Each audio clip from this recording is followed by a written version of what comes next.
Tea time వ్యాపార సామ్రాజ్యాన్ని స్థాపించి సక్సెస్ఫుల్ బిజినెస్ మ్యాన్గా ముందుకు వెళుతూ రాజకీయ రంగాల్లోకి అడుగుపెట్టి పవర్ స్టార్ జనసేన పార్టీ అధినేత పవన్ కళ్యాణ్ గారి మన్ననలను పొంది కాకినాడ జనసేన టీడీపీ బీజేపీ అభ్యర్థిగా నిలబడుతున్నటువంటి ఉదయ్ శ్రీనివాస్తో ఈ వారం the leader with Vamsi. Uday Srinivas గారు నమస్కారం. నమస్కారం సార్. ఫస్ట్ యూత్గా సక్సెస్ఫుల్గా ముందుకు వచ్చినందుకు ముందుగా అభినందనలు. Thank you sir. Thank you. ఏంటి నిన్న సభా వేదిక మీద సార్ పవన్ కళ్యాణ్ గారు సార్ మా తమ్ముడు ఉదయ్ని సార్ నా కోసం త్యాగం చేసినందుకు సార్ ఎంపీగా ప్రకటిస్తున్నాను కాకినాడ అని చెప్పారు. సార్ ఆ సందర్భంలో ఏమనిపించింది, ఏంటి మీ ఫీలింగ్స్? సార్ సందర్భంగా ఎంపీ అభ్యర్థి కింద ప్రకటించడం దానికన్నా మా అధినేత పవన్ కళ్యాణ్ గారు నన్ను తమ్ముడు అన్నది ఇంకా కొండంత ఆనందం సార్, అంతులేని ఆనందం సార్ అది. ఓకే. దాని తర్వాతే ఏదైనా ఆయన ఎంపీ అభ్యర్థి కింద ప్రకటించిందైనా ఇంకేమైనా సరే ఆయన నోట్లతో తమ్ముడు అన్నది మాత్రం ఇంకా కళ్ళ నుండి నీళ్ళు వచ్చే ఇలాంటి ఒక సిచ్యువేషన్ సార్. అది నిద్రే పోలేదు సార్. ఇంకా రోజంతా రాత్రి అంతా అసలు నిద్రే పోలేదు. అంత ఆనందంతో అంత పెద్ద వ్యక్తి, అంత నిజాయితీపరుడు, సేవకుడు, నాయకుడు, జనసేన పార్టీ అధ్యక్షులు పవన్ కళ్యాణ్ గారు ఎన్నో కోట్ల మంది మెప్పును పొందిని ప్రేమించబడే ఒక వ్యక్తి నా తమ్ముడు అంటే నాకు కళ్ళ నుండి నిజంగా నీళ్ళు వచ్చింది. ఇప్పుడు మీరు అన్నది కూడా నాకు ఆ సిచ్యువేషన్ ఇంకా గుర్తొస్తూనే ఉంది. అంత ఆనందమైన విషయం సార్ అది. దాని తర్వాత ఎంపీ అభ్యర్థి కింద ప్రకటించారు సార్. అసలు ఏ రోజు మా అధినాయకుడు స్టైలే వేరండి. అసలు ప్రకటించడం కూడా అసలు నాకు కూడా తెలియదండి. అక్కడికి వెళ్ళి కూర్చునే వరకు కూడా నాకు కూడా తెలియదు. ఆయన నిజంగా ఒక డిఫరెంట్ ఫ్రమ్ రియల్ పాలిటిక్స్ అండి. He's for the public. He's for the public and కూడా ఉన్న వాళ్ళని కూడా అంత బాగా చూసుకుంటారు, ఎవరిని వదిలిపెట్టరు. ఆయన్ని ప్రేమించేటోళ్ళు జీవితాంతం ప్రేమిస్తూనే ఉంటారు. అవునండి, నిజం అండి. అది అసలు ఒక అడిక్షన్ అండి. ఆయనతో ఒక అడిక్షన్, వదలలేము అసలు. ఇప్పుడు ఏంటి మీ ముందున్నటువంటి లక్ష్యం ఏంటి? కాకినాడ ఎంపీ అభ్యర్థి మీరు గెలవటం అవసరం. అక్కడ పక్కన చూస్తే చలమలశెట్టి సునీల్ సార్ ఒక పెద్ద వ్యాపారవేత్త, బిజినెస్ టైకూన్. ఎలా ఢీ కొట్టబోతున్నారు? ఏంటి మీ ముందున్నటువంటి రాజకీయ వ్యూహం ఏంటి?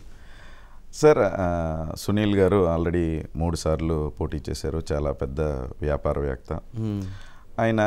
నిజంగా ఎప్పుడైనా సరే 3 సార్లు పోటీ చేసినప్పుడు కూడా ఫస్ట్ సారి ఓడిపోయినప్పుడు తర్వాత ప్రజల్లోనే ఉంటున్నారనుకోండి, ఆయన రెండోసారి గెలుతారు. రెండోసారి ఓడిపోయిన తర్వాత కూడా ప్రజల్లోనే ఉంటే మూడోసారి అయినా గెలుద్దరు. ఆయన నిజంగా successful business man. But unfortunately ఆయనకి సక్సెస్ పొలిటికలీ రాలేదు. అండ్ నేనేంటంటే ఇన్ఛార్జ్ ప్రకటించినప్పటి నుంచి నేను పిఠాపురంలోనే ఉన్నాను. నేను ఇంకా అక్కడే ఉండిపోయానండి. ఇక్కడ నాకు 2 అమ్మాయిలు ఉన్నారు, ఫ్యామిలీ ఉంది, బిజినెస్ ఉంది. అన్నిటినీ వదిలేసి మొత్తం ఆ ఇన్ఛార్జ్ ప్రకటించిన రోజు నుంచి నేను అక్కడే ఉండిపోయాను. నేను ప్రజల్లో ఉంటానండి. సో నీళ్ళని ఏంటంటే మామూలుగా ఎలక్షన్ ముందు వస్తున్నారు ఆయన. సో ఎందుకంటే అంత పెద్ద వ్యాపారం ఉంది, ఆయన్ని అంత ఈజీగా వదిలి రాలేరు ఆయన. సో మళ్ళీ 2 months ముందే వచ్చారు. సో దానివల్ల మేబీ అంటే ప్రధానమైన విమర్శ అంటే ఎలక్షన్ అయిపోవటం, ఓడిపోవటం, మళ్ళీ కనపడరనే, మళ్ళీ 5 సంవత్సరాలకు వస్తారనే. ఎగ్జాక్ట్లీ అండి. అంటే ప్రజలతో ఆయన ఉండరు, నేను ఉంటానని మీరు చెప్తారు. అనౌన్స్ చేసి మీరు కూడా రేపు గెలిచిన తర్వాత మీరు ఉండకపోతే సార్, గెలిచిన తర్వాత ఉండిపోతాం. గెలవక ముందు పని చేస్తానికే నేను ఉండిపోయాను కదండి. అక్కడ నిలబడతాను. నన్ను ఇన్ఛార్జ్ కిందే ప్రకటించారండి, అభ్యర్థి కింద ప్రకటించలేదు. ఇన్ఛార్జ్ కింద బాధ్యతలు అప్పచెప్తేనే నేను ప్రతిరోజు అక్కడే ఉండిపోయాను. ప్రజలు గెలిపిస్తే ఇంకెలా వదిలిపెట్టి వస్తానండి అసలు. ఉన్నారు ఏంటి కాకినాడ మీద, పార్లమెంట్ మీద మీకున్నటువంటి లక్ష్యం ఏంటి? అసలు ఏం చెయ్యాలనుకుంటున్నాడు కాకినాడ పార్లమెంట్ పరిధిలో? సార్ కాకినాడ అనేది చాలా పీస్ఫుల్ సిటీ అండి. చాలా పీస్ఫుల్ సిటీ. ఒక రిటైర్ అయిన వాళ్ళకి ఒక ప్యారడైజ్ లాంటి ఒక సిటీ. అండ్ స్మార్ట్ సిటీ కింద కూడా దాన్ని ప్రకటించారు. ప్రకటించినా సరే సార్, సరైన నీట్నెస్ ఉండదు, దోమలండి, మొత్తం హైజీన్ ఉండదు, అసలు ఏముండదు. అండ్ దాని స్మార్ట్ సిటీ డెవలప్మెంట్ కూడా సరిగ్గా జరగలేదు. అండ్ బీచ్ ఉంది, పోర్ట్ ఉంది, బోల్డ్ అని వనరులు ఉన్నాయి, అసలు బోల్డ్ అని కంపెనీస్ ఉన్నాయి. ఇంకా చాలా విధంగా డెవలప్ చేసి దాన్ని కాకినాడ అంటే నేను కాకినాడ పార్లమెంట్ అండి 7 సెగ్మెంట్లకి మెంబర్ ఆఫ్ పార్లమెంట్ అభ్యర్థి కింద ప్రకటించడంతో కాకినాడతో పాటు మొత్తం అన్ని నియోజకవర్గాల్ని నిజంగా డెవలప్మెంట్ చేయాలనేదే నా ఉద్దేశం అండి. అండ్ దాన్ని పిఠాపురాన్ని ఆల్రెడీ మా అధినాయకుడు 175 నియోజకవర్గాల్లోని ఒక మోడల్ నియోజకవర్గం కింద చేసి ఒక నియోజకవర్గంలో ఒక ఎమ్మెల్యే ₹1 లంచం తీసుకోకుండా ఉంటే ఆ నియోజకవర్గం ఎలా ఉంటుంది, మనస్ఫూర్తిగా డెవలప్ చేస్తే ఎలా ఉంటుంది అనే దానికి ఒక మోడల్ నియోజకవర్గంగా చేస్తా అన్నారు. ఆ నియోజకవర్గం కాకినాడ పార్లమెంట్లో ఉండటం నా అదృష్టం కింద భావిస్తున్నాను. అంటే అన్నేమన్నా పిఠాపురం ఉన్నాడు, తమ్ముడేమన్నా కాకినాడ పార్లమెంట్ పరిధిలో, ఏంటి ఎలా ఉండబోతుంది కాంబినేషన్ ఏంటి సార్? అంటే ఊహించిన మెజారిటీ వస్తుంది సార్. ఈసారి ప్రజల్లో స్పందన కూడా ఎట్లా ఉంది అంటే ఎంత బాగుంది అంటే ఎవరిని అడిగినా ఈసారి మా ఓటు పవన్ కళ్యాణ్ గారు, ఈసారి మా ఓటు జనసేనకి, టీడీపీకి, బీజేపీకి. అంటే ఒక విరక్తి చెందిన పబ్లిక్ అసలు ఎలక్షన్ పోస్ట్పోన్ అయింది కానండి, మాకన్నా అందరికన్నా డిసప్పాయింట్ అయింది పబ్లిక్. ఎందుకు అంత దూరం వెళ్ళింది ఏంటి, ఎప్పుడో పంపించేద్దాం అనుకున్నాం, అంత దూరం వెళ్ళింది ఏంటి, అన్ని రోజులు వెయిట్ చేయాలని చెప్పి పాపం వాళ్ళందరూ డిసప్పాయింట్ అయ్యారు, పబ్లిక్ అంతా డిసప్పాయింట్ అయ్యారండి. ఈస్ట్ గోదావరి జిల్లాలో, వెస్ట్ గోదావరి జిల్లాల్లో మాత్రం నాకు తెలిసి ఒక్క సీట్ రావటం కూడా నిజంగా కష్టం అండి వైసీపీ ఒక్క సీట్ కూడా. ఏంటి వైసీపీకి అసలు ఎందుకు అంత లోపం రావడానికి కారణం అంటే ఎందుకు మీరు ఏం భావిస్తున్నారు, అంత ఓటం ఎందుకు చెందిద్దని భావిస్తున్నారు సార్? వాళ్ళు నిజంగా ఈ 5 సంవత్సరాలు ఈ ప్రజలందరూ ఒక అతను అడిగారండి, చాలామంది మాట్లాడుతూ ఉంటాం కదా సార్, ఈ 5 సంవత్సరాల్లో ఏం జరిగిందో మాకేం తెలియదండి, కొట్టుకెళ్తాం, ఏదైనా నిత్యావసర వస్తువులు తెచ్చుకోవటం, ఉన్న డబ్బులతో తెచ్చుకోవటం, తినటం తప్పితే ఇంకా నిజంగా ఏ వ్యాపారం ఎలా చేస్తున్నామో ఒక మోడ్లో అలా జరిగిపోయిందండి. ఆ లాక్డౌన్లో మనం ఎలా ఉన్నట్టున్నామో అలాగా మోడ్లో అయిపోయింది తప్ప ఒక అభ్యర్థి అసలు డెవలప్మెంట్ అని, ఒక సక్సెస్ అని కానీ, ఒక డెవలప్మెంట్ అని కానీ, లేకపోతే ఏడీబీ రోడ్ ఉందండి కాకినాడ పార్లమెంట్లో ఉంటుంది, సామర్లకోట రోడ్డు. యాక్చువల్గా 5 ఏళ్ళ నుంచి అది అలాగే ఉంది, ఆ రోడ్డు అలాగే ఉందండి. ఇంతకుముందు అవార్డు వచ్చిన రోడ్డు మొత్తం ఇటు పడితే అటు తవ్వేసి దాన్ని అలాగే ఉంచేశారు. ఏ వర్క్ అయినా ఒక రోడ్డుని 5 ఏళ్ళు ఎవరైనా వేస్తారండి? పోనీ ఏదైనా వర్క్ జరుగుతూ ఉంటే ఈ రోజు కాకపోతే రేపు వేస్తారు, రేపు కాకపోతే ఎల్లుండి వేస్తారు అనుకుంటారు. అసలు వర్కే జరగట్లేదు, 5 సంవత్సరాలుగా అలా వదిలేశారు. అంటే వర్క్ మెల్లిగానైనా చేస్తారనే నమ్మకం కూడా పోయింది, వీళ్ళు వర్క్ చేయరనే స్థాయికి వచ్చేసారు. కొత్త కంపెనీలు ఏమీ రాలేదండి, అసలు ఏ అభివృద్ధి జరగలేదు. లేదో డైరెక్ట్ బెనిఫిషియరీ ట్రాన్స్ఫర్ అంటున్నారు, వాళ్ళు ఇచ్చే డబ్బులు ఎంతవరకు సరిపోతాయి, ఎంతమందికి వస్తున్నాయి, అసలు ఏ ఒక్క డెవలప్మెంట్ లేదు. ఉన్నత విద్య అన్నారు, దానికి డబ్బులు లేవు. ఎయిడెడ్ స్కూల్స్ని కాకినాడలో ఎయిడెడ్ స్కూల్స్ని క్యాన్సిల్ చేస్తున్నప్పుడు, ఎయిడెడ్ కాలేజెస్ని క్యాన్సిల్ చేస్తున్నప్పుడు ఆడపిల్లలను చూడకుండా లాఠీ చార్జ్ ఎలా చేశారో మీరు అందరూ చూశారు. ఒక స్టూడెంట్స్లో వ్యతిరేకత, ఒక ఎంప్లాయీస్లో వ్యతిరేకత, రైతు పంట ఏలేరు, పిఠాపురం వరకు చూసుకుంటే ఏలేరు శుద్ధగడ్డలోని నీళ్లు లేకపోవటం, పొలాలు ఎండిపోయి బీటలు వచ్చేసి పొలాలు ఎండిపోతున్నా రైతుని పట్టించుకోకపోవటం. ఒక లాస్ట్ టైం వచ్చి అందరూ గొల్లపురాల్లో సీఎం గారు వచ్చి ప్రకటించారు, ఏలేరు శుద్ధగడ్డకి మొత్తం నేను అన్ని కోట్లు ఇచ్చేస్తాను, దొరబాబు అడిగారు నేను ఇచ్చేస్తానని చెప్పి 1.5 సంవత్సరం అయింది. అంటే ₹1 కూడా రాలేదండి. రావటం మానేస్తే వెళ్ళి అడిగేటోళ్ళు కూడా లేదు, ఎంట్రీయే లేదు వాళ్ళకి, లేదండి, ఎంట్రీయే లేదు. మరి ఇప్పుడు ఈ సమస్యలన్నీ మీ ముందున్నాయి, మరి మీరు పరిష్కరిస్తారు భవిష్యత్తులో మీరు అధికారంలోకి వస్తే 100%. ఏమండి, పవన్ కళ్యాణ్ గారు అసలు కరప్షన్ అంటే ఏంటో తెలియకుండా సొంత డబ్బులు ఖర్చు పెట్టినాడు. చంద్రబాబు గారు ఎంతో అనుభవం ఉండి మామూలు కొండలను కూడా హైటెక్ సిటీ చేసిన వ్యక్తి చంద్రబాబు గారు. దేశంలోనే ఇండియానే వేరే లెవెల్కి తీసుకెళ్ళిన అతను మోడీ గారు. సో మోడీ గారు, చంద్రబాబు గారు, పవన్ కళ్యాణ్ గారు వాళ్ళంటే మాకలాగా నిస్వార్థంగా పనిచేసే మాకలాంటి యువత ఉన్నప్పుడు 100% డెవలప్మెంట్ వస్తుందండి. డెఫినెట్లీ మీరైతే ఆ భావంతో ఉన్నారు. ఓకే, అంటే ఇప్పుడు అక్కడ చూస్తే కాకినాడలో అందరూ ఆర్థికంగా బలవంతులు, సునీల్ గారు కావచ్చు, లేకపోతే ఇంకోరు కావచ్చు. ఇప్పుడు వైసీపీ అసలు మొత్తం పిఠాపురం, కాకినాడ పార్లమెంట్ మీదే కాన్సన్ట్రేషన్ అంతా ఉంది. స్టేట్లో 174 నియోజకవర్గాలు ఒకవైపు, ఒక్క పిఠాపురం కాన్స్టిట్యున్సీ ఒకవైపు. మరి మొత్తం ధనబలం ఎట్లా ఎదుర్కొంటారు, మీరు ఎలా శక్తి? సార్ ఓన్లీ ధనబలమే ఎలక్షన్ అయితే ఏ రూలింగ్ గవర్నమెంట్ కిందకి దిగదు సార్. రూలింగ్ గవర్నమెంట్లో ఎవరున్నారో ఎవరు కరప్షన్ చేశారో వాళ్ళే ప్రతిసారి వచ్చేస్తూ ఉంటారు. ఓకే. సో ప్రజలు ఎంత కరప్షన్ ఎక్కువైపోయే కొద్దీ వాళ్ళు అంత డబ్బు తేగలరు అనేది ప్రజలందరికీ తెలుసండి. ఇప్పుడు మీరు 1000 కోట్లు తీస్తేనే కదండి, 1000 కోట్లు దొబ్బితేనే కదా 200 కోట్లు ఖర్చు పెట్టేది. అంటే వాళ్ళు 200 కోట్లు ఒక నియోజకవర్గానికి ఖర్చు పెడుతున్నారు అంటే ఎంత దొబ్బేసి ఉంటారో ఆలోచించుకోండి. అనుకుంటున్నారు పిఠాపురం 200 కోట్లు ఖర్చు పెట్టే అవకాశం ఉందా? ఖర్చు పెడతారండి, ఎందుకంటే వాళ్ళ అంత దోచుకున్నారు. ఇప్పుడు మిథున్ రెడ్డి గారు ఉన్నారండి. మిథున్ రెడ్డి గారు ఆయన చాలా టక్ అది చేసుకుని హీరోలా జెంటిల్మెన్లా ఉంటారు. పాపం ఆ పిఠాపురంలో ఇన్ఛార్జ్ ఆయనకి ఏం పని అండి అసలు? రాజంపేటలో అంటే రాజంపేట నుంచి వచ్చి ఇక్కడ ఇన్ఛార్జ్ ఎందుకండి? ద్వారంపూర్ చంద్రశేఖర్ రెడ్డిని ఒక మండలానికి ఇన్ఛార్జి, ముద్రగడ పద్మనాభం ఒక మండలం. ఎందుకు చంద్రశెట్టి సునీల్ గారు ఒకటి, వంగా గీత గారు ఒకటి, ఎందుకు అంత భయం? ఓకే, ఎందుకు అంత భయం? ఎవరిని అంటే ఇప్పుడు మండలానికి ఒక్కరికే కాదు, గ్రామ స్థాయిలో కూడా ఒక్కొక్కరిని ఇంకొక గ్రామానికి ఒక ఇన్ఛార్జిని కూడా పెట్టారంటున్నారు ప్రత్యేకంగా. ఎక్కడి నుంచి తీసుకొచ్చారు? కడప నుంచి ఆ రెడ్డి గారు, కాకినాడ నుంచి ఈ రెడ్డి గారు, ముద్రగడ్డ గారు, అందరూ ఎవరు వచ్చినా ఏమవుతుందండి? ఓకే. అక్కడ పిఠాపురంలో మీరు మామూలుగా వెళ్ళి ఇంటర్వ్యూ చేయండి సార్. పిఠాపురంలో వెళ్ళి ఇంటర్వ్యూ చేసినా, కాకినాడలో ఇంటర్వ్యూ చేసినా ఎలా తిడతారో చూడండి.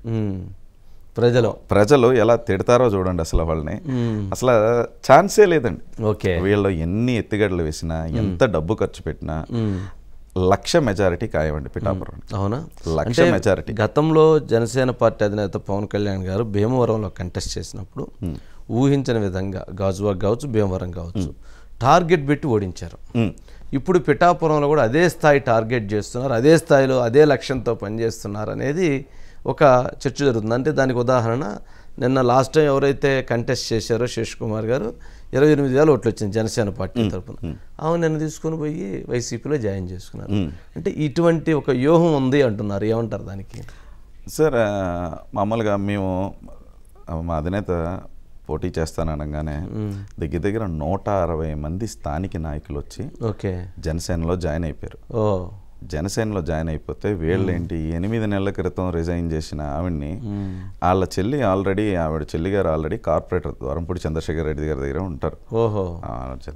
వైసీపీలోనే కలిసి తిరుగుతారు. పార్టీలో ఉన్న వాళ్ళని మళ్ళీ పిలుచుకొచ్చి అక్కడ ఉన్న వాళ్ళని మళ్ళీ తీసుకెళ్ళి మళ్ళీ కండువాలు వేసుకుని, అంటే భయం ఏ స్థాయిలో ఉందో చూడండి. అంటే స్థానిక నాయకులు 160 మంది వస్తే ఎవరో ఒకరిని జాయిన్ చేసుకోవాలి, ఏం చేయలేదు తెలియక ఆవిడని తీసుకెళ్లి జాయిన్ చేసుకున్నారు. ఆ రకమైనటువంటి జాయిన్ చేసుకున్నారు. వాళ్ళకి ఏమి ఇస్తారని ఏం ఉండదు, ఊరికే ఏదో ఆ రోజు న్యూస్ కోసం జాయిన్ చేసుకున్నారు తప్ప ఆవిడకి 100% శేష్ కుమార్ గారికి కూడా అధినాయకుడు ఏమన్నారంటే కంపల్సరీగా మంచి స్థానం కల్పిస్తాం డెఫినెట్లీ అని చెప్పారు. బట్ ఆవిడకి ఏం చెప్పారో, వాళ్ళు ఏం చెప్పారో, ఏమి ఇస్తా ఉన్నారో మరి వాళ్ళకే తెలియాలి. సో వెళ్ళి అక్కడికి వెళ్ళి జాయిన్ అయ్యారు. జాయిన్ అయిన తర్వాత ఏమవుద్దండి? ఏం ఉండదు. అంటే నా ముద్రగడ పద్మనాభం గారు అనుకున్నాం అసలు జాతికి నేనే నాయకుడిని, జాతికి ప్రతినిధి అని చెప్పారు. మరి అలాంటి ముద్రగడ పద్మనాభం గారు వైసీపీలో జాయిన్ అయ్యారు. జాయిన్ అయిన తర్వాత ఇప్పుడు నా బాధ్యత పిఠాపురంలో పవన్ కళ్యాణ్ గారిని ఓడించడం, జనసేన పార్టీకి సంబంధించినటువంటి 21 మంది ఎమ్మెల్యే అభ్యర్థులను, 2 పార్లమెంట్ అభ్యర్థులను ఓడించడమే లక్ష్యంగా రంగంలో దిగుతున్నారు అంటున్నారు. ఏంటి అసలు అది? అంటే ఏంటంటే సార్, కౌలు రైతులకి ఇంటింటికి వెళ్ళి లక్ష ఇవ్వటం ఈయనకి నచ్చలేదా సార్? లేకపోతే ఆర్మీ డొనేషన్కి ఇచ్చింది నచ్చలేదా సార్? ఈయన సొంతంగా కష్టపడి సంపాదించిన డబ్బులు ప్రజల కోసం ఖర్చు పెడుతుంది నచ్చలేదా సార్? వాళ్ళ పిల్లల పేరు మీద ఉన్న ఫిక్స్డ్ డిపాజిట్ క్యాన్సిల్ చేసేసి పార్టీ ఆఫీసు చేయటం ఆయనకి నచ్చలేదా సార్? ఏం చేశారని పవన్ కళ్యాణ్ గారిని ఓడించాలి? ఏంటి ప్రజలకు ఏమన్నా మంచి చేసేస్తారని నేను భయమా?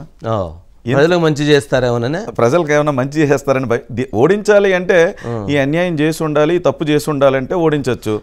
ఆల్రెడీ ఆర్థిక నేరస్తులు ఎన్ని కేసులు ఉన్నాయో ఎవరికి తెలియదు, ఎంత దోచుకున్నారో తెలుసు. ఎన్ని కేసులు దళితుల్ని డోర్ డెలివరీ చేసిన పార్టీని వదిలేసి కౌలు రైతులకు డబ్బులు ఇచ్చిన అతను ఓడిచ్చేస్తానంటారు. అదే న్యాయం అండి. ఇప్పుడు ఈయన ఎందుకని అంటే కమ్యూనిటీలో కాపు సామాజిక వర్గంలో ముద్రగడ్డ పద్మనాభం గారే ఏకైక వ్యక్తిగా ఉండాలనా, లేకపోతే పవన్ కళ్యాణ్ గారు ఎదగకూడదనా? ఏంటి వారి ఆలోచన? నాకు కూడా లాజిక్ ఏంటో అర్థం కాలేదు. పవన్ కళ్యాణ్ గారు చిరంజీవి గారు అయితే ఈయన ఇంటికి రావాలి, ఈయన మాత్రం ద్వారంపూడి చంద్రశేఖర్ రెడ్డి ఇంటికి జగన్మోహన్ రెడ్డి గారి దగ్గరికి ఏమో ఈయన వెళ్ళిపోతారు. ఓకే, లాజికే అర్థం కాదు. ఎందుకని నిజంగా అర్థం కాదు. ఒక రకంగా మీరు చెప్పిన అభిప్రాయం ఒక చర్చ జరిగింది. సరే, ప్రజల్లో ముద్రగడ పద్మనాభం గారింటికి పవన్ కళ్యాణ్ గారు వస్తానన్నారట, వారు రాలేదంట, అందుకని ఆయన అడిగారట, అందుకని ఆయన వైసీపీ తీసుకున్నారట. అలగటం ఏంటి, పార్టీని మారటం ఏంటి, ఏంది అసలు మీకున్న సమాచారం ఏంటి ఇంటర్నల్గా? సార్ ఇంటర్నల్గా నాకు మామూలుగానే ఆయన ఏం చేశారో, ఏ ఉద్యమం చేశారో నిజంగా నాకైతే తెలియదు సార్. అవునా, ఆయన ఏం చేశారో ఎందుకంటే ఒకసారి చేశారు, స్టార్ట్ చేశారు, తర్వాత వదిలేశారు. మళ్ళా ఉద్యమం అనేది ఏ పార్టీలు ఉన్నా చేయాలి. ఓకే, టీడీపీ ఉన్నప్పుడు చేయటం, వైసీపీ ఉన్నప్పుడు నేను చేయను అంటాం తప్పదు. అలాంటప్పుడు మీరు పార్టీకి అగేన్స్ట్ చేశారా లేకపోతే కులానికి మంచి చేశారా, ఏం చేశారు మీరు? రెండు పార్టీలు ఉన్నప్పుడు అదే ఉద్యమం కొనసాగితే అది కరెక్ట్. ఈ పార్టీ ఉన్నప్పుడే నేను ఉద్యమం చేస్తాను, ఈ పార్టీ వచ్చిన తర్వాత నేను చేయను అంటే చేసింది, ఉద్యమం చేసింది వైసీపీకి చేశారు. ఆయన కాపుల కోసం చేయలేదు. ఆయన వైసీపీకి లబ్ధి చేకూర్చడం కోసం చేశారు తప్పితే పార్టీ అంటే కులానికి ఏం చేశారండి? ఏం చేయలేదు ఆయన. ఎందుకంటే కులానికి చేసేటట్టుంటే ఏ పార్టీ ఎవరున్నా సరే ఆ ఉద్యమం ఆగకూడదు. కేసీఆర్ గారు తెలంగాణ కోసం చేశారండి, ఏ పార్టీ ఉంటే ఆపారు ఆయన? తెలంగాణ కోసం ఎవరున్నా ఆపలేదు, వచ్చే వరకు పోరాడారు, తెచ్చుకున్నారు. నిజంగా అలా చేస్తుంటే అందరూ నుంచుందరు. ఈయన మొత్తం టీడీపీ ఉన్నప్పుడు చేసేసి తర్వాత అండి అండి అని చెప్పి లెటర్లు రాస్తా ఉంటే అది ఉద్యమం ఎట్లా అయిద్దండి? అది ఉద్యమం కాదంటారు, అదొక రాజకీయ వ్యూహం. అదొక రాజకీయ వ్యూహం. ఈయన వేసుకున్న రాజకీయ వ్యూహం ఈయనకి పని అయింది. ఓకే, పని అయింది అంటారా? పని అయింది కదా. ఏ రకంగా అయింది అంటారు? ఏ రకంగా అయిందంటే ఏ రకంగా ఉండొచ్చు సార్? లేకపోతే అంత ప్రేమించవలసిన అవసరం ఏముంటుంది? జగన్మోహన్ రెడ్డి గారిని ప్రేమించడం మరి ఆయనలో ఏమి నచ్చిందో, పవన్ కళ్యాణ్ గారిని ఏమి నచ్చలేదు, జగన్మోహన్ రెడ్డి గారిలో ఏమి నచ్చింది అనుకుంటున్నారు మీరు? సార్ ఆయనకి ఏం నచ్చింది అనేది అయితే ఏం చెప్పట్లేదండి. ఆయన చేసింది అలా నాకేం వద్దు అంటున్నాడు, నాకు పదవులు వద్దు, నాకేం వద్దు, నేను మిమ్మల్ని గెలిపిస్తాను అన్నారండి. అంటే జనసేన ఓడిస్తాను అంటున్నారు. జనసేన ఓడించడానికి జనసేన ఏం చేసిందండి అసలు? ఆయన ఏమైనా ఆస్తులు సంపాదించారా?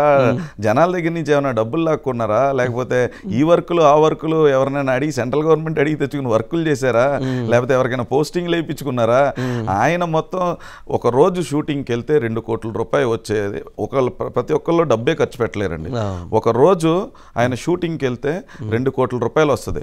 అంటే ఆయన ఒక రోజు పబ్లిక్లో గడిపితే ఆయనకు వచ్చే 2 కోట్ల రూపాయలు పోయినట్టే. అంటే ఆయన టైం కూడా కోట్లతో సమానం అండి. అంటే ఆయన వద్దనుకున్నారు, డబ్బులు వద్దనుకుని ప్రజల్లో తిరుగుతా. అప్పుడు సంక్రాంతికి అండి మెగా ఫ్యామిలీ అన్నట్టే చూడముచ్చటగా ఉంటుంది. అందరూ వాళ్ళందరూ వెళ్ళి ఎక్కడో ఒక మంచి ఫామ్ హౌస్లో అందరూ సంక్రాంతి సెలబ్రేషన్స్ ఇంచక్కా చేసుకున్నారు. అందులో చూస్తుంటే మన ఫ్యామిలీ కూడా ఇలా ఉంటే బాగుంటుంది అనిపించేలాగా వాళ్ళ ఫోటోలు అయి పెడుతుంటే ఆనందంగా ఉంటుంది. అది మన ఫ్యామిలీ అని ఫీల్ అయ్యేటోళ్ళు చాలా మంది ఉంటారు, అందులో నేను ఒకడిని. అందులో చూస్తే కూడా మా అధినేత పవన్ కళ్యాణ్ గారు మాత్రమే ఉండరు. మంగళగిరిలో ముగ్గులు పోటీలు ఉన్నారు ఆయన రోజు. ఓకే, మంగళగిరిలో పార్టీ కార్యకర్తలతో, మహిళలతోనండి, మహిళలతో ముగ్గులు పోటీల్లో ఉన్నారు, ముగ్గులు పోటీలు పాల్గొంటున్నారు. నాగబాబు గారు అబ్బాయి పెళ్లి ఇటలీలో జరిగిందండి. అందరూ అక్కడ ఒక 5-6 రోజులు ముందు వెళ్ళారు, ఫ్యామిలీ పరంగా ఉన్నారు, సెలబ్రేట్ చేసుకున్నారు, అన్నీ చేసుకున్నారు. మా అధినాయకుడు లాస్ట్ రోజు జస్ట్ వచ్చి అక్షంతలు వేసి మళ్ళీ వచ్చేసారు ఇక్కడికి. ఓకే, అదేలేండి. ఆయన అసలు అంటే టైం అంతా పార్టీ కోసం, ప్రజల కోసం, దీనికోసం చేస్తే అంటే దేనికి ఈయనకి నచ్చలేదు అనేది నాకు అర్థం. ఒక రీజన్ చెప్పమనండి, దేనికి నచ్చలేదు అసలు? అంటే పార్టీ ఆయన చెప్పినట్టు నడవాలేమో మరి జనసేన పార్టీ, పవన్ కళ్యాణ్ గారు. జనసేన పార్టీ అధినేత పవన్ కళ్యాణ్ గారు ఆయన చెప్పినట్టు ఎందుకు నడుస్తారు? ఆయన నేను జాతి నాయకుడిని, నేనే కదా మొత్తం ఈ వ్యవస్థకి రూపకర్త అనే ఫీలింగ్ ఆయనకి ఉందేమో. అంటే ఆయన నిన్ను కొత్త మాట అన్నాడు, అసలు నాకు జాతితో సంబంధం, నాకు బీసీలు ఎస్సీలు నాకు సహకరించిందని చెప్పి మళ్ళీ కొత్త పందా ఎత్తుకున్నారు. అదేంటో మరి కొత్త రాజకీయ వ్యూహం. సార్ వాళ్ళు ఏం చెప్తే స్క్రిప్ట్ ఇస్తే అది రాస్తారండి. అసలు నాకు తెలిసి ఈయన లెటర్ పేడలు కాదండి, వాళ్ళ దగ్గర ఉంటాయి అనుకుంటా లెటర్ పేడలు, సంతకాలు పెట్టి వాళ్ళు ఇష్టం వచ్చి రాసుకుంటారు అనుకుంటున్నాను. లేకపోతే డ్రాఫ్ట్ పంపించి రాసి పంపిస్తారా? అది కూడా కాదనుకుంటా, వాళ్ళ దగ్గరే సంతకం పెట్టి ముందే సంతకం పెట్టిన లెటర్లు వాళ్ళ దగ్గర ఉంటాయి అనుకుంటానండి. ఓకే, అంటే ముద్రగడ పద్మనాభం గారు ఇప్పుడు వైసీపీలోకి వెళ్ళటం అన్న నష్టం ఏమైనా ఉందా? జనసేన పార్టీకి ఏమైనా నష్టం జరిగేటువంటి పరిస్థితి ఏమైనా ఉందంట? 1% కూడా లేదండి. 1% కూడా ఇంకా ప్లస్ అండి. ఎట్లా? ఆయన వస్తే ఇంకా మైనస్ అయిద్దండి. ఇంకా ఆయన చెప్తే వినేటోళ్ళు ఎవరు లేరు సార్. అవునా? ఆనెస్ట్గా ఆయన చెప్తే వినేటోళ్ళు ఎవరో లేరు. ఎవరు చెప్తారండి, ఎవరు వింటారండి? ఏంటి మీరు ఏం లెటర్లు రాస్తున్నారు, ఏం సాధిస్తున్నారు? ఇప్పుడు వచ్చి ఏం చేద్దాం అనుకుంటున్నారు? అండి అండి అండి అని చెప్పి వైసీపీకి పట్టుకెళ్ళటం అంటే ఇప్పుడు పవన్ కళ్యాణ్ గారు ఇక్కడ ఉంటే ముఖ్యమంత్రి అయ్యే అవకాశం ఉంది, ఏదో ఒక రోజు ముఖ్యమంత్రి అవుతారు. అక్కడికి వెళ్ళిపోయి నువ్వు ఏం చేద్దాం అనుకుంటున్నావు? ఎందుకు ఓట్లేయమంటున్నారు అసలు? ఓకే, ఎందుకు జనసేనకి వేయొద్దు, ఎందుకు జనసేనకి వేయొద్దు, ఎందుకు వైసీపీకి వేయాలి, నేను వైసీపీకి ఎందుకు నేను వాళ్ళ ఇంటికి వెళ్ళిపోతాను, వీళ్ళ మాత్రం నా ఇంటికి ఎందుకు రావాలి, ఏంటో రీజన్ చెప్పమనండి.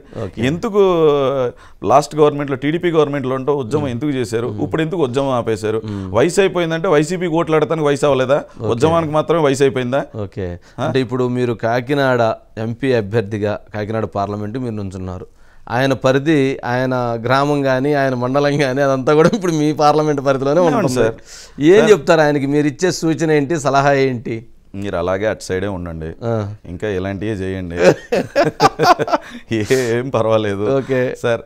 ఇప్పుడు ప్రజలు విసిగెత్తిపోయి ఉన్నారు, బాధల్లో ఉన్నారు, కష్టాల్లో ఉన్నారు. మీరు తీసుకోండి సార్, రైతులను తీసుకోండి, కష్టాల్లో ఉన్నారు. ఎంప్లాయీస్ని తీసుకోండి, అంటే హింసను భరిస్తున్నారు, ఇంక్లూడింగ్ పోలీస్ డిపార్ట్మెంట్తో సహా.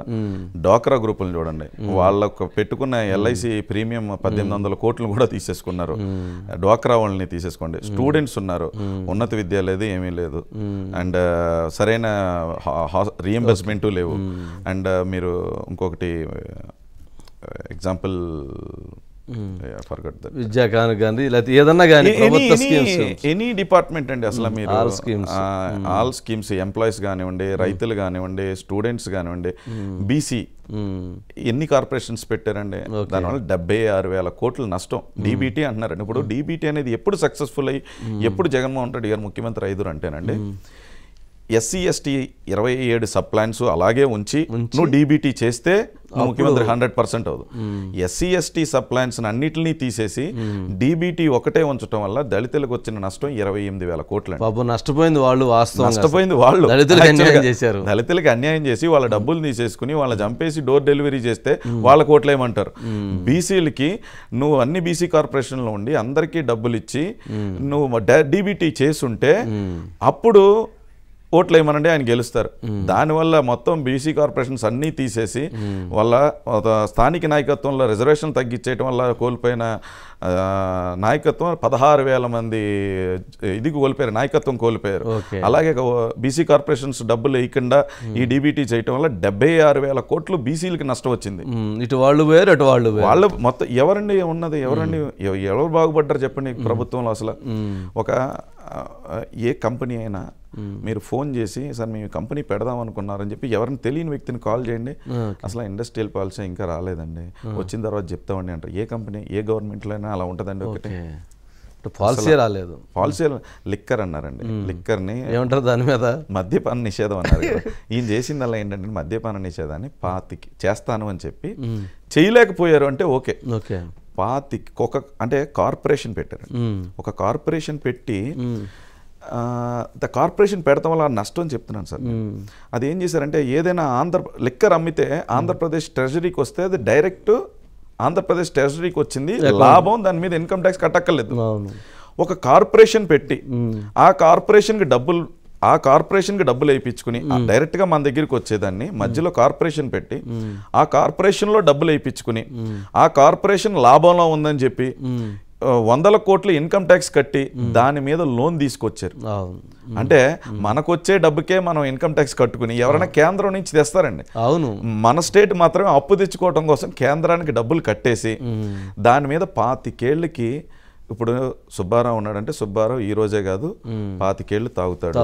ఇప్పుడు 5 ఏళ్ళు ఉన్న కుర్రోళ్ళు కూడా కంపల్సరీ తాగుతారు అని చెప్పి వాళ్ళ భవిష్యత్తులో ఇలా తాగకపోతే నాది గ్యారంటీ అని చెప్పి 25 ఏళ్ళ వరకు కంపల్సరీ ఎవరు మానేటోళ్ళు లేరు, ఇంకా పెంచుకుంటూ పోతామని చెప్పి మొత్తం అప్పు తెచ్చారండి. కార్పొరేషన్ అప్పు తెచ్చేశారు. అంటే 25 సంవత్సరాలకు మా జనాభా ఇంత తాగుతారని చెప్పి అసలు డీటెయిల్డ్ ప్రాజెక్ట్ రిపోర్ట్. అంటే ఇప్పుడు 5 ఏళ్ళు ఉన్న కుర్రోడు 25 ఏళ్ళు వచ్చేసరికి ఇన్ని లీటర్ల మందు సంవత్సరానికి తాగుతారని చెప్పి డీటెయిల్డ్ రిపోర్ట్ చూపించి కంపల్సరీ ఎవరు మానటానికి వీలు లేకుండా డైరెక్ట్ గా అప్పు తెచ్చేసారండి. దాని మీద అప్పు తెచ్చేసారు. అప్పు తెచ్చేసి ఏం చేశారో ఎవరికి తెలియదు. తర్వాత ఇప్పుడు మనం ఎగ్జాంపుల్ అండి, ఇప్పుడు మీరు అప్పు చేశారు సార్, నేను అప్పు చేశాను, మీరు తెలంగాణ మీరు అప్పు చేశారు, నేను ఆంధ్రప్రదేశ్ నేను అప్పు చేశాను. మీరేం చేశారంటే తెలంగాణ అప్పు తెచ్చి మీరు రోడ్లు వేసుకున్నారు, నేనేం చేసుకున్నాను అప్పు తెచ్చి దీపావళి చేసుకున్నాను. అయిపోయింది, టపాసులు గాలి చేశారు, అయిపోయింది. తెల్లారి పొద్దున చీపురు తీసుకొని చిమ్ముకోవాలి. అంతే, ఇక్కడ రోడ్లు వేస్తే దాని మీద ల్యాండ్ వాల్యూ పెరుగుతుంది. ఇన్వెస్ట్మెంట్ చేస్తే రిటర్న్స్ వస్తాయండి.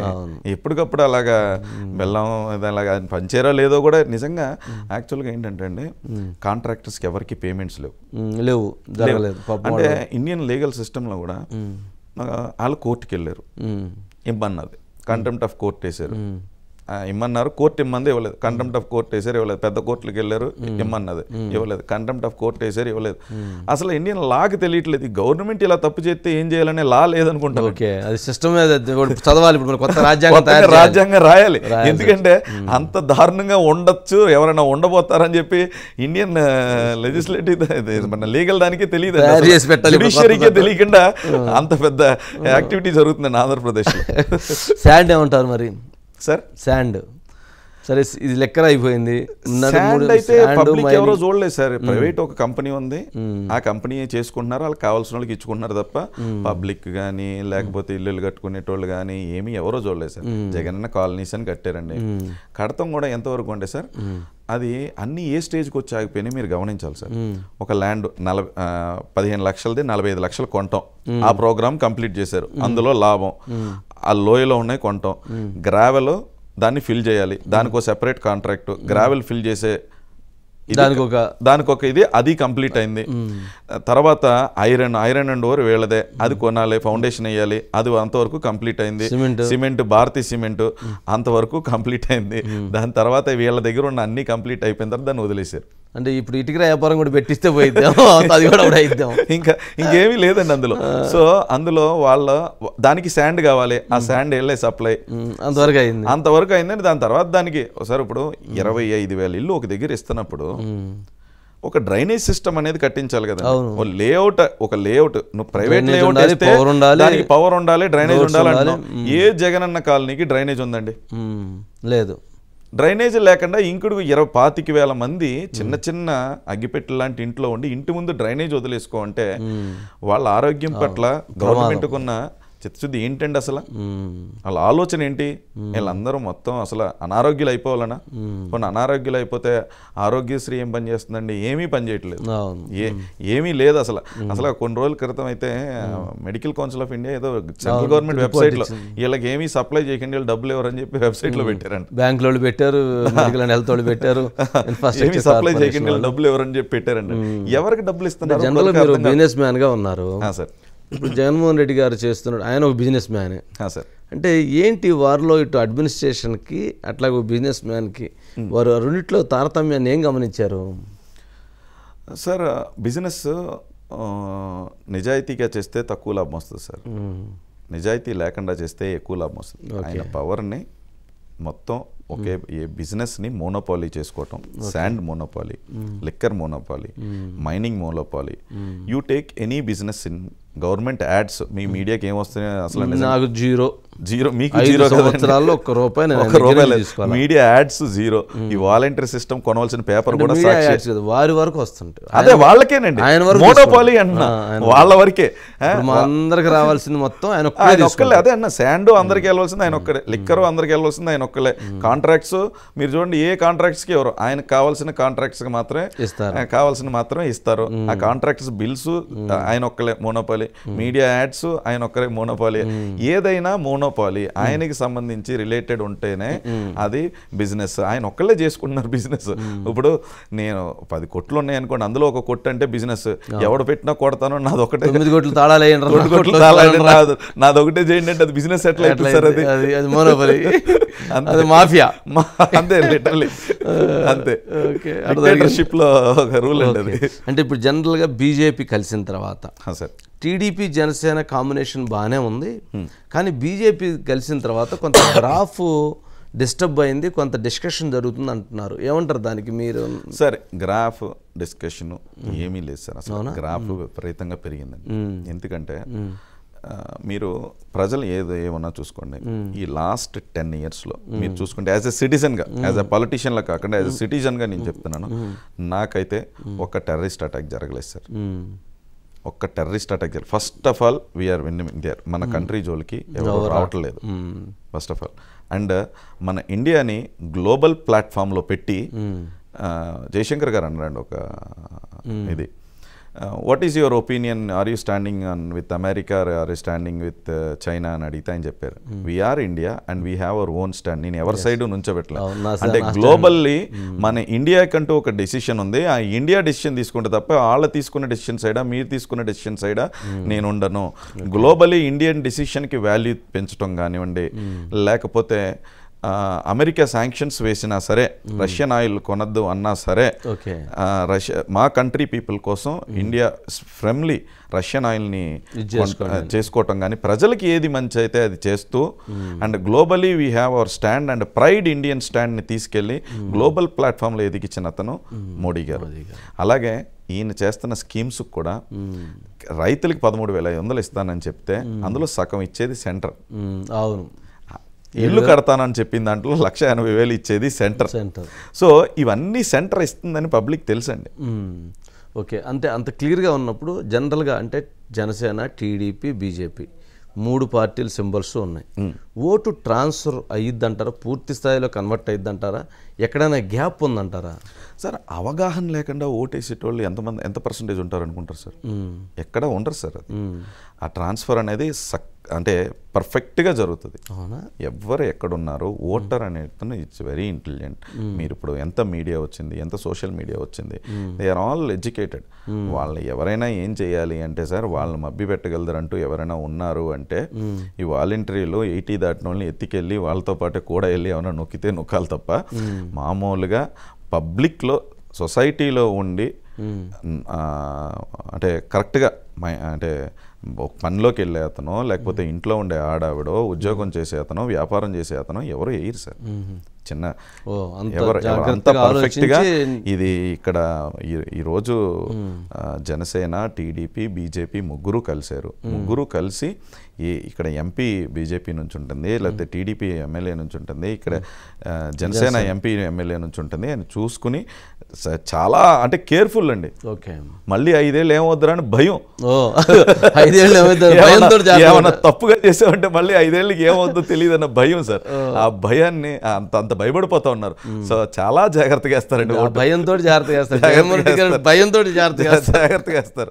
అటువంటి పరిస్థితి వచ్చింది. ఓకే, అంటే పార్టీల పరంగా ఈ సిస్టమ్ బాగానే ఉంది సార్. మరి జగన్మోహన్ రెడ్డి గారు ఏం చెప్తున్నారు, అసలు నేను ఇచ్చినటువంటి సంక్షేమం, నేను ఇచ్చినటువంటిది ఎవ్వరూ ఇంతవరకు ఇవ్వలేదు, నన్ను నమ్మండి, నేను సిద్ధంగా ఉన్నాను, నాతో పాటు మీరందరూ సిద్ధంగా ఉన్నాను అంటున్నారు. దానికేమంటారు సార్? సంక్షేమం ఇచ్చారు అంటే సార్ 12 లక్షల కోట్లు అప్పు చేశారు సార్. 12 లక్షల ఆంధ్రప్రదేశ్ యాక్చువల్లీ అప్పులు ఊబిలో మునిగిపోయింది. ఆ సంక్షేమం ఇవ్వటంతో పాటు వాళ్ళ నిత్యావసర వస్తువులు ఎలా పెరిగిపోయినాయి అనేది ఆ సంక్షేమం తీసుకున్న వాళ్ళకే తెలుసు. వాళ్ళు తీసుకున్న దాని తర్వాత రోడ్డు మీద తిరగాలి అంటే రోడ్లు ఎలా ఉన్నాయి అనేది వాళ్ళకే తెలుసు. ఆ తిరగాలి అంటే పెట్రోల్ డీజిల్ కొట్టించుకోవాలి, దాని రేట్లు ఎంత అనేది కూడా వాళ్ళకి తెలుసు. వాళ్ళు ఇవన్నీ చేసిన తర్వాత ఇంట్లోకి వెళ్తే కరెంటు బిల్ ఎంత వస్తుంది అది వాళ్ళకే తెలుసు. సో ఏం తీసుకున్నా ఆయన ఇచ్చింది సంవత్సరానికి 8,000 లేకపోతే 10,000 ఇచ్చారంటే వీళ్ళు నెల 20,000 లాగేసే పరిస్థితికి తీసుకొచ్చేసిన తర్వాత తెలియని వాళ్ళు అంటే ఎవరు లేరు సార్. వాత ఎలా పడుతుందో అర్థమైపోయింది. అర్థమైపోయిందండి. జేబులో పెట్టి ఎట్లా వాత పెడుతున్నారు అర్థమైపోయిందండి సార్. ఆర్థికంగా కానీ లేకపోతే ఒక ఉపాధిలో కానీ ఎవరు డెవలప్ అయ్యారు, ఏ సెగ్మెంట్ డెవలప్ అయిందని చూస్తే sir huge zero. Zero sir. ఒక మనిషిని పని చేయనివ్వకుండా, ఒక మనిషిని ఎదగనివ్వకుండా ఉంటే ఏముంటుంది సార్ కంట్రీలో? ఇప్పుడు నేనే ఉన్నాను సార్. నేను ఒక మధ్యతరగతి రైతు కుటుంబంలో పుట్టాను. మా ఫాదర్ చదివిచ్చారు. దాని తర్వాత నేను ఒక 15 లక్షల రూపాయలతో ఒక చిన్న వ్యాపారం స్టార్ట్ చేశాను సార్. సరైన టైంలో సరైన ఒక 15 లక్షలు పెట్టుబడి ఉండటం వల్ల నేను సుమారు 25,000 మందికి ఉపాధి కల్పించి అందులో 1,200 మంది మహిళా వ్యాపారవేత్తలను తయారు చేసి ఓన్లీ టీ టైం ద్వారా సార్ ఇచ్చినప్పుడు అంత అంటే ఎంతమంది యువత ఇంకా ఎన్ని ఐడియాలతో ఉంటారండి. అందుకనే పవన్ కళ్యాణ్ గారు ప్రతి ఒక యువతకి అంటే ఒక నియోజకవర్గానికి ఒక 500 మంది ఆర్థిక ఇది కూడా సపోర్ట్ చేయాలండి, ఫైనాన్షియల్ సిస్టమ్ కూడా సపోర్ట్ చేయాలి. కాబట్టి సంవత్సరానికి సరైన టైంలో ఒక యువతకి సరైన ఉన్న ఐడియా ఉన్న యువతకి 10 లక్షలు ఇస్తే 500 మందిలో 10 మంది క్లిక్ అయితే చాలు ఎంత రెవెన్యూ సృష్టించచ్చు సార్. ఎంత రెవెన్యూ సృష్టించచ్చు సార్, ఎంతమందికి ఉపాధి కల్పించచ్చు సార్, ఎంప్లాయ్మెంట్ ఎంతమందికి వస్తుంది. అలా నువ్వు క్రియేట్ చేసింది ఏంటి సార్? ఎవరికి ఇచ్చావు? ఎవరినైనా వ్యాపారం చేయనిచ్చావు? ఎవరైనా ఆలోచించేలా తయారు చేశారు అసలు? ఆ లిక్కర్ తాగేటోళ్ళు ఉంటారు, వాళ్ళని పాపం ఏం చేస్తారో తెలియదు. ఆ సోషల్ మీడియాలో అది వీడియోలు చూస్తే భయం వేస్తుంది అసలు. ఆ ఇంగ్లాండ్ ప్లేయర్స్ అది పాపం ప్రెసిడెంట్ మెడల్ దగ్గర నుంచి మొదలుపెట్టి ఏంటి క్యాపిటల్ అంటాడు, రకరకాలు వచ్చేసినాయి. అయితే ఇప్పుడు ఉదయ్ శ్రీనివాస్ గారు, అసలు పవన్ కళ్యాణ్ గారితో మీకు అసలు ఆ బంధం అనుబంధం ఎలా ఏర్పడింది? అసలు ఎలా మీరు అడుగులు వేశారు? సార్ ఎప్పటి నుంచో ఆయన క్యారెక్టర్ కానీ ఆయన నేచర్ కానీ నేను హ్యూజ్ ఫ్యాన్ అండి. సినిమా పరంగా కన్నా ఆయన హ్యుమానిటీకి, క్యారెక్టర్కి, మానవత్వానికి నేను హ్యూజ్ ఫ్యాన్. నేను సినిమాలు చాలా తక్కువ చిన్నతనం నుంచి అంటే ఊహ తెలిసినప్పటి నుంచి నేను సినిమాలు చూస్తాను, కానీ తర్వాత యాజ్ ఏ హ్యూమన్గా I'm a big fan of Pawan Kalyan garu అండి. సో నేను అలాగా ఉంటున్నప్పుడు ఈ వ్యాపారంలోకి వచ్చాను. వ్యాపారంలోకి వచ్చిన తర్వాత సరే ఏదో ఒక ఛాన్స్ వస్తేమో ఆయనతో వెళ్ళి కలిస్తే చాలు, ఆయన ఒకసారి కలిస్తే చాలు, ఫోటో తీసుకుంటే చాలు అనేలాగే ప్రతి ఒక్కరిలాగే నేను ఉండేవాడిని. But I'm apart from films I'm a huge fan of his human అండి. హ్యూమన్కి నేను ఫ్యాన్ అయినప్పుడు సో ఆయనతో కలిసి పనిచేసే అవకాశం ఎలాగా చాలా కష్టపడ్డానండి.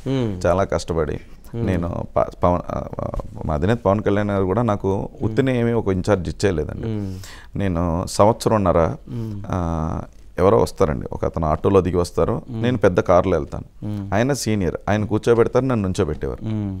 అలాగా 6 నెలల నుంచి ఉన్న తర్వాత చిన్న పని అప్పచెప్పారు. ఆ పని చేసుకుని వచ్చాను. అంటే వారాహి వాహనాన్ని అది పట్టింది, సంవత్సరం పైన దాటింది, సంవత్సరం పైన దాటింది. ఆయనే దాని టోటల్ ఆయన మైండ్లో టోటలీ ఆల్రెడీ డిజైన్ చేసుకుని ఎలా ఉండాలి, ఏం చేయాలి అనేది టోటలీ డిజైన్ చేసుకుని ఆ డిజైన్ని ఆయన మనసులో ఉన్నదాన్ని ఇంప్లిమెంట్ చేయించడం కోసం నాకు అప్పచెప్పారు వారాహి వెహికల్. అది నేను ప్రత్యేకత ఏంటి, ఎన్ని రోజులు పెట్టింది దాన్ని తయారు చేయించడానికి? సార్ అది చూడండి, మనం ఎవరికైనా ప్రచారం వెహికల్ అంటారు, ప్రచార రథం అంటారు, దీన్ని వారాహి అంటారు. ఒక వెహికల్కి, ఒక వాహనానికి ప్రాణం పోసారు. అది నిజంగా వస్తుంది అంటే వారాహి అంటే ఒక నాన్ లివింగ్ బీయింగ్ని లివింగ్ బీయింగ్ కింద మార్చారండి దాన్ని. సో అంత ప్రేమతో ఆయన అంత ప్రేమతో చూసుకుంటారు. సరే ఏదైనా సరే, చిన్నది పెన్ అయినా సరే ఆయనకి నచ్చింది ఆయన ప్రేమతో చూసుకుంటారు. అసలు ఆయన ఏంటంటే ఎవరు కష్టం చూసినా సరే తట్టుకోలేరండి. ఫస్ట్ ఏముంది, ఎంత ఉంది, వచ్చేస్తారు అంతే. సార్ చాలా ఇబ్బందులు కూడా పడ్డారు సార్ నిజంగా. ఎన్నో రోజులు డబ్బులు లేక సభలాగిపోయిన రోజులు ఉన్నాయని ఆయనతో కూడా ఉన్న వాళ్ళు నాకు చెప్పినప్పుడు కళ్ళంట నీళ్ళు వచ్చినాయండి. ఎందుకు ఆ పరిస్థితి సార్? ఒక సభ జరపాలంటే కూడా డబ్బులు లేనంత విధంగా ఖర్చు పెట్టేవలసిన పర్సనా సార్ ఆయన. 100 కోట్లు, రోజుకి 2 కోట్లు, 100 కోట్లు ఒకటే కాదండి, కోట్లు ఏం ఖాళీగా ఉండవు కదా. ఇన్వెస్ట్మెంట్ చేస్తే 1000 కోట్లు అవుతాయి, 1000 కోట్లు మారుతాయి కదండి. ఆ 1000 కోట్లు సంపాదన అక్కడే ఉండి ఎక్కడో ఇండియాకే రావాల్సిన అవసరం లేదండి. ఏ లండన్లోనే, అమెరికాలోనే సెట్ అంతా అక్కడికి రండి, అక్కడ షూటింగ్ అనొచ్చు, అయిపోయింది, అక్కడే షూటింగ్ చేసి ఇండియాకే రావాల్సిన అవసరం లేదు. అలా ఉండవలసిన వ్యక్తి అన్నీ వదిలేసి ఇలా చేస్తున్నప్పుడు మనం ఏం చేద్దాం అని చెప్పి ఆయన ఇన్ఛార్జ్ ఇచ్చినప్పటి నుంచి. ఇన్ఛార్జ్గా మీరు అడిగారా, లేకపోతే అసలు మీరు ప్రపోజల్ పెట్టారా, లేదా వారే? ఏంటి సార్ ఆయన చెప్పడం కూడా, ఉదయ్ పిఠాపురం అనేది నాకు నేను ప్రేమించే నియోజకవర్గం. శ్రీపాద శ్రీవల్పం ఉన్నా సరే, ఏదున్నా సరే అదొక దక్షిణ కాశీ అంటారు. సో నేను ప్రేమించే నియోజకవర్గం, నాకు ఇష్టమైన నియోజకవర్గం, ప్రజారాజ్యంలో గెలిపించిన నియోజకవర్గం. నేను అక్కడ 2,40,000 మంది ఉన్నా సరే 25 లక్షల మంది అక్కడి నుంచి పోటీ చేయి అని చెప్పిన నియోజకవర్గం. అంటే ఎందుకు అంటే సార్, అక్కడ మీరు రాష్ట్రం అంతా తిరగాలి, మీరు వెళ్ళినా వెళ్ళకపోయినా మీరు మిమ్మల్ని గెలిపించే నియోజకవర్గం పిఠాపురం నియోజకవర్గం సార్. అక్కడ అంత ప్రేమిస్తున్నారు సార్ మిమ్మల్ని, అంత ఆదరిస్తారు సార్ మిమ్మల్ని. మీరు ధైర్యంగా అక్కడి నుంచి పోటీ చేయండి అన్నప్పుడు ఆ నియోజకవర్గానికి నన్ను తమ్ముడు అన్నారు కదా సార్, తమ్ముడు అని ఉత్తినే అందుకునే ఆ బాధ్యతని నాకు అప్పచెప్పి పిఠాపురం నియోజకవర్గంలో ప్రతి గ్రామానికి ప్రతి వర్గానికి అందరికీ కలిసి తిరిగి నేను ఎప్పుడు చిరునవ్వుతోనే నవ్వుతూనే అందరితోని కలిసి తిరగటం కానివ్వండి. ఓకే, పిఠాపురంలో మరి అంత దగ్గరగా తిరిగినటువంటి మీకు టీడీపీ ఇన్ఛార్జి వర్మతో ఎందుకు విభేదం ఏర్పడింది, ఎందుకు వైరుధ్యాలు వచ్చినాయి? సార్ వర్మ గారితో ఎందుకు వైరుధ్యాలు వచ్చినాయి అంటే సార్ నేను ఇప్పుడు మీ లైవ్లో కాల్ చేయమంటారు సార్, ఫోన్ చేస్తాను, ఎత్తరు ఆయన. నేను ఎమ్మెల్సీ వచ్చినప్పుడు కూడా నేను మెసేజ్ పెట్టానండి, సార్ కంగ్రాచులేషన్స్ వర్మ గారు on announcing of your MLC, God bless you and your family with loads of love, health, wealth and happiness. I wish you to see reach new heights in politics. Regards Uday Srinivasan message పెట్టాను, reply లేదు. ఆయనకి ఒక 4-5 సార్లు call చేశాను, లేపలేదు. వాళ్ళ అబ్బాయికి కూడా phone చేశాను, వాళ్ళ అబ్బాయి ఫోన్ చేసిన డ్రైవర్ చేత ఎత్తిచ్చారు. సర్లేండి పర్వాలేదండి, ఆయన పాపం ఏమనుకుంటున్నారు ఏంటో, ఇప్పుడు మిత్రపక్షంలో ఉన్నారు. మిత్రపక్షం అంటే ఎందుకని అంటే జనరల్గా తను స్ట్రైట్గా ఉంటాడు, తను స్ట్రైట్గానే ఉంటాడు. అయితే రాజకీయంగా తను ఎక్కువ ఆశించుండొచ్చు. సరే రాజకీయంగా పొత్తులో భాగంగా ఎవరైనా సరే త్యాగం చేయాల్సింది. చంద్రబాబు నాయుడు గారికి, పవన్ కళ్యాణ్ గారికి, లోకేష్ గారికి ఎవరైనా సరే త్యాగం చేయాల్సిందే కదా సార్. వాళ్ళకనే కాదు సార్, ఇప్పుడు ఎంతో మంది పెద్ద లీడర్స్ కొన్ని జనసేనకి ఇచ్చిన దాంట్లో టీడీపీ త్యాగం చేసింది, త్యాగం చేశారు. ఒక్కసారి కూడా పదవిని చూడని జనసేనకి 10 సంవత్సరాల నుంచి కూడా ఉన్న వాళ్ళు కూడా త్యాగం చేశారండి. అందరూ త్యాగం చేస్తారు. ఎందుకు తనతోటి అక్కడ ఎందుకు సెట్ కాలేదంటే, నేను ఒక్కడనే త్యాగం చేయదంటే కుదరదు కదా సార్. అన్నీ నాకే, నేను ఒక్కడనే నాకే కావాలి అంటే కష్టం కదా సార్. ఆ భావన ఉందంటారా వర్మలో? సార్ లేకపోతే కలిసి పనిచేద్దాం సార్, నేను రెడీ. ఓకే, మీరు రెడీ? నేను రెడీ. ఇప్పుడు ఆయన ఇంటికి వెళ్ళి నేను కలిసి బొక్కే ఇచ్చి రమ్మని కలిసి పని చేద్దాం అంటే రెడీ. ఆయన్నే ముందు ఉండమని నేను వెనకాల ఉంటాను, అయినా పర్వాలేదు, ఏం చేయమంటారో చెప్పండి, నేను చేస్తానికి రెడీ. సో ఆయన నేనే ఉండాలి, పిఠాపురం నాది, పిఠాపురం మహారాజు నేను అనుకుంటే కష్టం కదా సార్. ఇప్పుడు రాజకీయాల్లో అది సాధ్యం, రాజకీయాల్లో అది సాధ్యం కాదు. ప్రజల ముందు నేను వెనక అనుకోవాలి సార్. రాష్ట్రం ఫస్ట్ ఈ వైసీపీ నుంచి నేను ఎమ్మెల్యే అవుతానా, వర్మగారు ఎమ్మెల్యే అవుతారా అనేది ఇంపార్టెంట్ కాదు సార్. రాష్ట్రంలో వైసీపీని దించాలి సార్. దానికి అందరూ కలిసినప్పుడు కొంతమంది త్యాగాలు తప్ప, కొంతమంది ఎక్కువ కష్టపడాల్సి వస్తుంది. సో ఇవన్నీ తప్పండి. నేను ఎవరు మిగతా వాళ్ళు ఏమైనా చేసుకోండి, నేను మాత్రం చేయను అంటే అది ఎలా అవుతుందండి? డిఫరెన్స్ అలా కష్టం కదా సార్. ఓకే, ఇప్పుడు అంటే పిఠాపురం లాంటిదే సరే, చాలా నియోజకవర్గాల్లో ఒక డిస్టర్బెన్స్ ఉంది. చాలా మంది అడ్జస్ట్ అవ్వాల్సి వచ్చింది. కొంతమంది జనసేన పార్టీ ఎక్కువ స్థానాలు ఎక్స్పెక్ట్ చేసింది, అందరికీ రాలేదు. టీడీపీకి ఆ స్థానాలే కావాలనుకుంది, కొన్ని వాళ్ళకి కుదరలేదు. ఈ డిస్టర్బెన్స్ ఉన్నటువంటి కాన్స్టిట్యున్సీస్లో అంటే ఆ ఓటు ట్రాన్స్ఫర్ అయితే అక్కడ ఏమైనా ఇబ్బందికరమైన పరిస్థితులు ఉన్నాయి, అక్కడ ఇబ్బందికరమైన పరిణామాలు ఏమైనా ఉన్నాయా సార్? అది నాయకులకి సార్, పబ్లిక్ కాదండి. పబ్లిక్ ఏం లేదు, క్యాడర్కి పబ్లిక్కి అసలు ఏమీ లేదండి. ఇప్పుడు పిఠాపురంలో ఇబ్బంది అయినా వర్మగారికి తప్ప క్యాడర్కి అది కాదండి.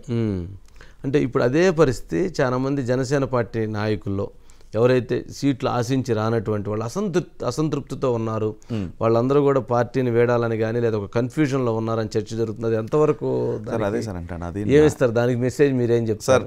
మనం నాయకుల్లో ఉంటే కొంచెం నిజంగా ఆనెస్ట్గా హార్డ్ వర్క్ చేసి రాకపోతే బాధ అనేది 100% ఉంటుందండి. ఆ బాధ ఉంటుంది. మనం బెటర్ స్టేట్ కోసం కొన్నిసార్లు కొన్ని సాక్రిఫైసెస్ తప్పదండి. ఇప్పుడు నేను పిఠాపురంలో ఎమ్మెల్యేగా అవుదామని చెప్పి ప్లాన్ చేశాను, అన్నీ వదిలేసి. మా అమ్మాయి ఫస్ట్ బర్త్డే అండి, ఫస్ట్ బర్త్డే కూడా నేను చేసుకోలేదు. అక్కడ పిఠాపురంలో జనసేన పార్టీ గెలిచిన తర్వాత చేసుకుందాం అని చెప్పి అక్కడ నాకు 2 ఆడపిల్లే, రెండో అమ్మాయి ఫస్ట్ బర్త్డే కూడా చేసుకోకుండా నేను అక్కడే చేసుకుందాం అని చెప్పి అక్కడే ఉండిపోయాను. సో అలా హార్డ్ వర్క్ చేసినప్పుడు ఆయన చెప్పే విధానం, అడిగే మా నాయకుడి స్టైల్ వేరంటాను కదా. మన పిఠాపురంలో మన ఉదయం ఉన్నాడు, ఉదయం అడిగి ఖాయం చేసుకుందాం అని చెప్పి అంత పద్ధతిగా, అంటే దానికి ఏముంటాయండి, వర్డ్స్ ఏముంటాయి. అలా ఒక అధినాయకుడు చెప్పాల్సిన అవసరం లేదు, చేయవలసిన అవసరం లేదు. నువ్వు పక్కకు రావి, నేను వస్తున్నాను కూడా చెప్పచ్చు. అది ఆ పద్ధతి కాదండి పవన్ కళ్యాణ్ గారిది, ఒక హ్యుమానిటీతో కూడిన పద్ధతి. అదే నేను అన్నారు కదా, అంటే పవన్ కళ్యాణ్ నా కోసం అదే సార్. అది ఆ రోజు ఆయన పోటీ చేస్తారన్నప్పుడు నేనేం చెప్తాను, నేను ఇన్ని రోజులు కష్టపడ్డాను, నేనేం రోడ్ ఎక్కలేదు సార్, ఇంకా ఎక్కువ పని చేయడం మొదలు పెట్టాను. ఇప్పుడు ఇంకా ఎక్కువ బాధ్యత పెరిగి ఇంకా ఎక్కువ పని చేయడం మొదలు పెట్టాను. సో ఎలక్షన్లో మా అధినేతకి 1,00,000 మెజారిటీ తీసుకురావాలనే కసితో ఇంకా పరిగెట్టి పనిచేసాను తప్ప నాకు నేను రాలేదు అని చెప్పి బయటికి నా జెండాలు వేసుకుని నేనే వచ్చి తిరగలేదు కదా సార్. ఓకే, అంటే ఇప్పుడు ఉదయ్ శ్రీనివాస్ గారు మీ ముందున్నటువంటిది, అంటే జనసేన పార్టీ ముందున్నటువంటిది చాలామంది ఆశించుంటారు, చాలామంది కష్టపడి ఉంటారు. ఇప్పుడు ఈ పొత్తులో సరే ప్రభుత్వం వస్తే కనుక చాలామంది ఆలోచనలు, మాకు ఏంటి, మమ్మల్ని ఎలా గుర్తిస్తారు, మాకు ఎలా భాగస్వామ్యం కల్పిస్తారు, మాతో ఇప్పుడు మాట్లాడేవాళ్ళు ఎవరు, మాకు హామీ ఇచ్చేవాళ్ళు ఎవరు, ఇట్లాంటిది ఎక్కువ చర్చ జరుగుతుంది. వాటికి ఏమంటారు, వాటిని ఎట్లా తీసుకెళ్ళబోతున్నారు, మీ ఆలోచన ఏంటి? నేను అంటే పవన్ కళ్యాణ్ గారు అధినేత పవన్ కళ్యాణ్ గారి గురించి బాగా తెలుసు కాబట్టి చెప్తున్నాను సార్. ఒక్కరిని వదిలిపెట్టరు సార్, ఒక్కరిని వదిలిపెట్టరు. అందరికీ వాళ్ళు ఊహించిన దానికన్నా ఎక్కువ స్థానం ఇచ్చి ఎక్కువ ప్లేస్లో మంచి పొజిషన్లో అకామిడేట్ చేస్తారు సార్.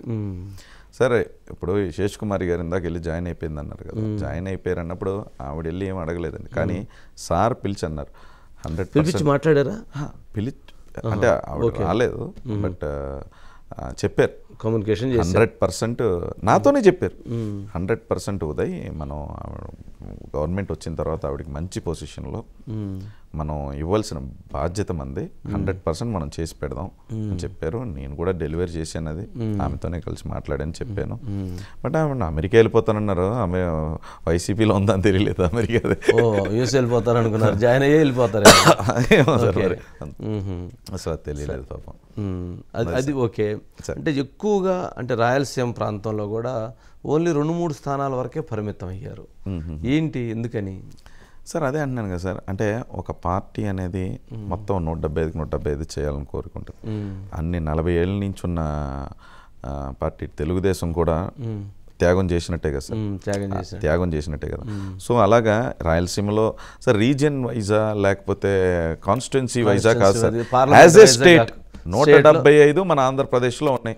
మన ఆంధ్రప్రదేశ్లో ఎక్కడ తీసుకున్నాం, ఎక్కడ టీడీపీ చేస్తుంది, ఎక్కడ జనసేన చేస్తుంది, ఎక్కడ బీజేపీ చేస్తుంది అనే తప్ప రాయలసీమ కొత్త జిల్లా తక్కువ తీసుకున్నాము జనసేన అనే భావన ఏమన్నా ఉందా సార్? అది లేదు సార్, తక్కువ తీసుకున్నావా లేదా అనే దానికి స్థానాలు తీసుకోవాల్సి వచ్చింది పొత్తులో భాగంగా అనేటువంటి భావన ఉందా సార్? ఆబ్వియస్లీ అందరికీ ఫీల్ ఉంది, ఉంటుంది కానివ్వండి. బట్ ఆ వ్యూహం అంతా అధినాయకుడు చేస్తారండి. పవన్ కళ్యాణ్ గారు, జనసేన పార్టీ అధ్యక్షులు పవన్ కళ్యాణ్ గారు, చంద్రబాబు గారు, బీజేపీ అందరూ కూర్చొని చేశారు. అందులో డెఫినెట్లీ మామూలుగా ఎక్కువ అడుగుంటారు, నెగోసియేషన్స్ కలపాల్సి వచ్చిన నేపథ్యంలో మనం తగ్గాల్సి వచ్చింది అది చెప్పారు కదా సార్. మధ్య వ్యక్తిగా ఉండటం వల్ల నష్టం ఎక్కువ నాకు జరిగింది. అంటే రాష్ట్రం గురించి అంత ఎక్కువ ఆలోచించేది, అందరికన్నా ముందు ఆలోచించింది ఏంటి అంటే ఆ విజన్, అంటే పవన్ కళ్యాణ్ గారిలో ఉన్నటువంటి ఆ విజన్ ఏం గుర్తించారు ఏంటి సార్? పవన్ కళ్యాణ్ గారు గురించి చెప్పాలంటే సార్, పొలిటికల్లీ నిజమైన డెవలప్మెంట్ చేసి చూపిద్దాం. ఆయన చూసే ప్రజలు కష్టపడకూడదు అనుకోవటం.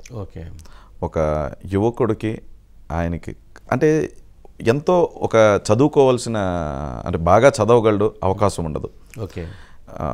జాబ్ తెచ్చుకునే సత్తా ఉంటుంది కానీ అవకాశం ఉండదు. అట్లాంటిది రైతులకైనా కానివ్వండి, యువతకైనా కానివ్వండి, మహిళలకైనా అవకాశం లేదు అనే దాని మీద ఆయన అంటే ఎవరైనా బాధపడ్డా తట్టుకోలేరు. హెల్త్ మాత్రం పవన్ కళ్యాణ్ గారు చాలా law and order and health sir నేను అడిగానండి సార్, ఫస్ట్ ఎప్పుడైనా అది పర్సనల్ మనీ చెప్పేస్తున్నాను సార్, ఫస్ట్ మీరు ముఖ్యమంత్రి అయిన రోజున మీరు హైయెస్ట్ పవర్లో ఉన్న రోజున మీరు ఫస్ట్ చేసేది ఏంటి సార్ అన్నారు. లా అండ్ ఆర్డర్ అన్నీ సెట్ అవుతాయి, అన్నీ సెట్ అయిపోతాయి, అంతే కదా సార్. కరప్షన్ లేదు, స్ట్రిక్ట్గా ఉంది లా అండ్ ఆర్డర్. హాస్పిటల్లో వస్తాయి, రోడ్లు వస్తాయి, రౌడీలు ఉండరు, ఎవరు ఏ వ్యాపారం పెట్టుకోవాలన్నా ఎవరు బెదిరింపులు ఉండవు, అందరూ అన్నీ చేసుకోవచ్చు సార్. లా అండ్ ఆర్డర్ అంటే చాలా ఇంపార్టెంట్ సార్. సార్ గవర్నమెంట్ అనేది ఎప్పుడు ఏంటంటే సార్, మనం ఒక సైకిల్ తొక్కుని వెళ్తున్నాం సార్.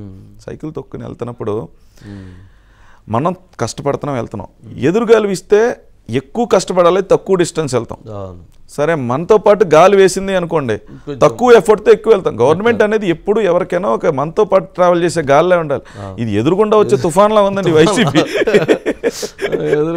రాళ్ళు రప్పలతో మోకాలు పగిలిపోతున్నాయి, కాళ్ళు ఇరిగిపోతున్నాయి. అటువంటి పరిస్థితి అసలు ఇది మనతో పాటు వచ్చే గాలి, మనల్ని పుష్ చేసే గాలి, మన ఎఫర్ట్ని తగ్గించే గాలి, ప్లెజెంట్గా ఉండే గవర్నమెంట్ అండి. అలాంటి గవర్నమెంట్ అండి. ఇప్పుడు సెంటర్తో కూడా బీజేపీతో కూడా ఉన్నది దేనికంటే సార్, ప్రజలందరికీ తెలుసు రాష్ట్రాన్ని అప్పుల పాలు చేసి 12 లక్షల కోట్ల అప్పుల పాలు చేసేసిన తర్వాత సార్, అప్పులు అంటే దాని అప్పులు చేసేస్తే మనకేం నష్టం అనుకుంటారు కదా. అంటే దానివల్ల నష్టం ఏంటని చెప్తున్నాను సార్. దానివల్ల నష్టం ఏంటంటే 12 లక్షల కోట్లకి వడ్డీ కట్టాలి. మన రాష్ట్ర ఆదాయం సరిపోక మళ్ళీ కొత్త అప్పులు చేస్తున్నాం. వడ్డీ కడతాను కూడా కొత్త అప్పులు చేసి వడ్డీ, దాన్నే అప్పులు ఊబి అంటారు సార్. అందులో కూర్చేస్తాం. సో ఆ వడ్డీ కడతాం వల్ల ఒక విద్యార్థికి ఉన్నత విద్యకి వెళ్ళటానికి డబ్బులు ఇవ్వలేం. ఆ వడ్డీ కడతాం వల్ల మన కరెంటు బిల్లు పెంచుకుంటూ పోయి ఎక్కువ తీసుకోవాలి. ఆ వడ్డీ కడతాం వల్ల మంచి రోడ్లు వేయలేం. ఆ వడ్డీ కడతాం వల్ల మీకు రైతులకి రుణమాఫీ చేయలేం. ఆ వడ్డీ కడతాం వల్ల మనకు రావాల్సిన ఫ్లైఓవర్స్ రావు. ఆ వడ్డీ కడతాం వల్ల పెట్రోల్ ధరలు పెంచవలసి వస్తుంది. ఆ వడ్డీ కడతాం వల్ల ఎవరికి ఏ సబ్సిడీ ఇవ్వలేం. ఆ వడ్డీ కడతాం వల్ల పనికిమాల మందిని కూడా ఆకాశవంతి అంత రేట్లకు అమ్మాల్సి వస్తుంది. సో వడ్డీ ఏంటి అని, వడ్డీలు ఎందుకు అంటే అప్పు వల్ల మనకేం నష్టపోక ప్రతి ఒక్కరూ ప్రతిరోజు ఈ అప్పుల వల్ల నష్టపోతూనే ఉంటున్నాం. ఓకే, అంటే అంతటి భారం ఉండబోతుంది. అంటే మనం ముందు కనపడుతున్న 12 లక్షల కోట్ల అప్పు ప్రభుత్వానికి ఉందనుకుంటే ఆ ప్రభుత్వంలో జరుగుతున్న నష్టాలు ఇన్ని ఉన్నాయి. అంతే కదా సార్, అంతే కదా. ఒక వైద్య రంగంలో ఏమీ పడిపోతారు. వైద్య రంగం అయితే బీహార్ కన్నా కిందకి పోయిందని నేను ఒక స్టాటిస్టిక్స్ లో చదివానండి. విద్య వైద్య బీహార్ కన్నా కింద వెళ్ళిపోయాం మనం. ఓకే, సో ఇది ఏంటంటే మన ఒక గవర్నమెంట్ వెబ్సైట్ లోనే చదివాను నేను, పొజిషనింగ్ లో అలా వెళ్ళిపోయింది, డౌన్ ఫాల్ అయిపోయింది కిందకండి మొత్తం. Okay sir, aqua export independence వచ్చినప్పటి నుంచి మన ఏపీ నెంబర్ 1 పొజిషన్ లో ఉన్నాం. ఇప్పుడు 4th కో 5th కో వెళ్ళిపోయామండి. గుజరాత్ ఒరిస్సా కూడా మొత్తం అన్ని ఎదురుగాలు కొట్టింది. కొడుతుంటే మామూలు ఎదురుగాలు కదా సార్.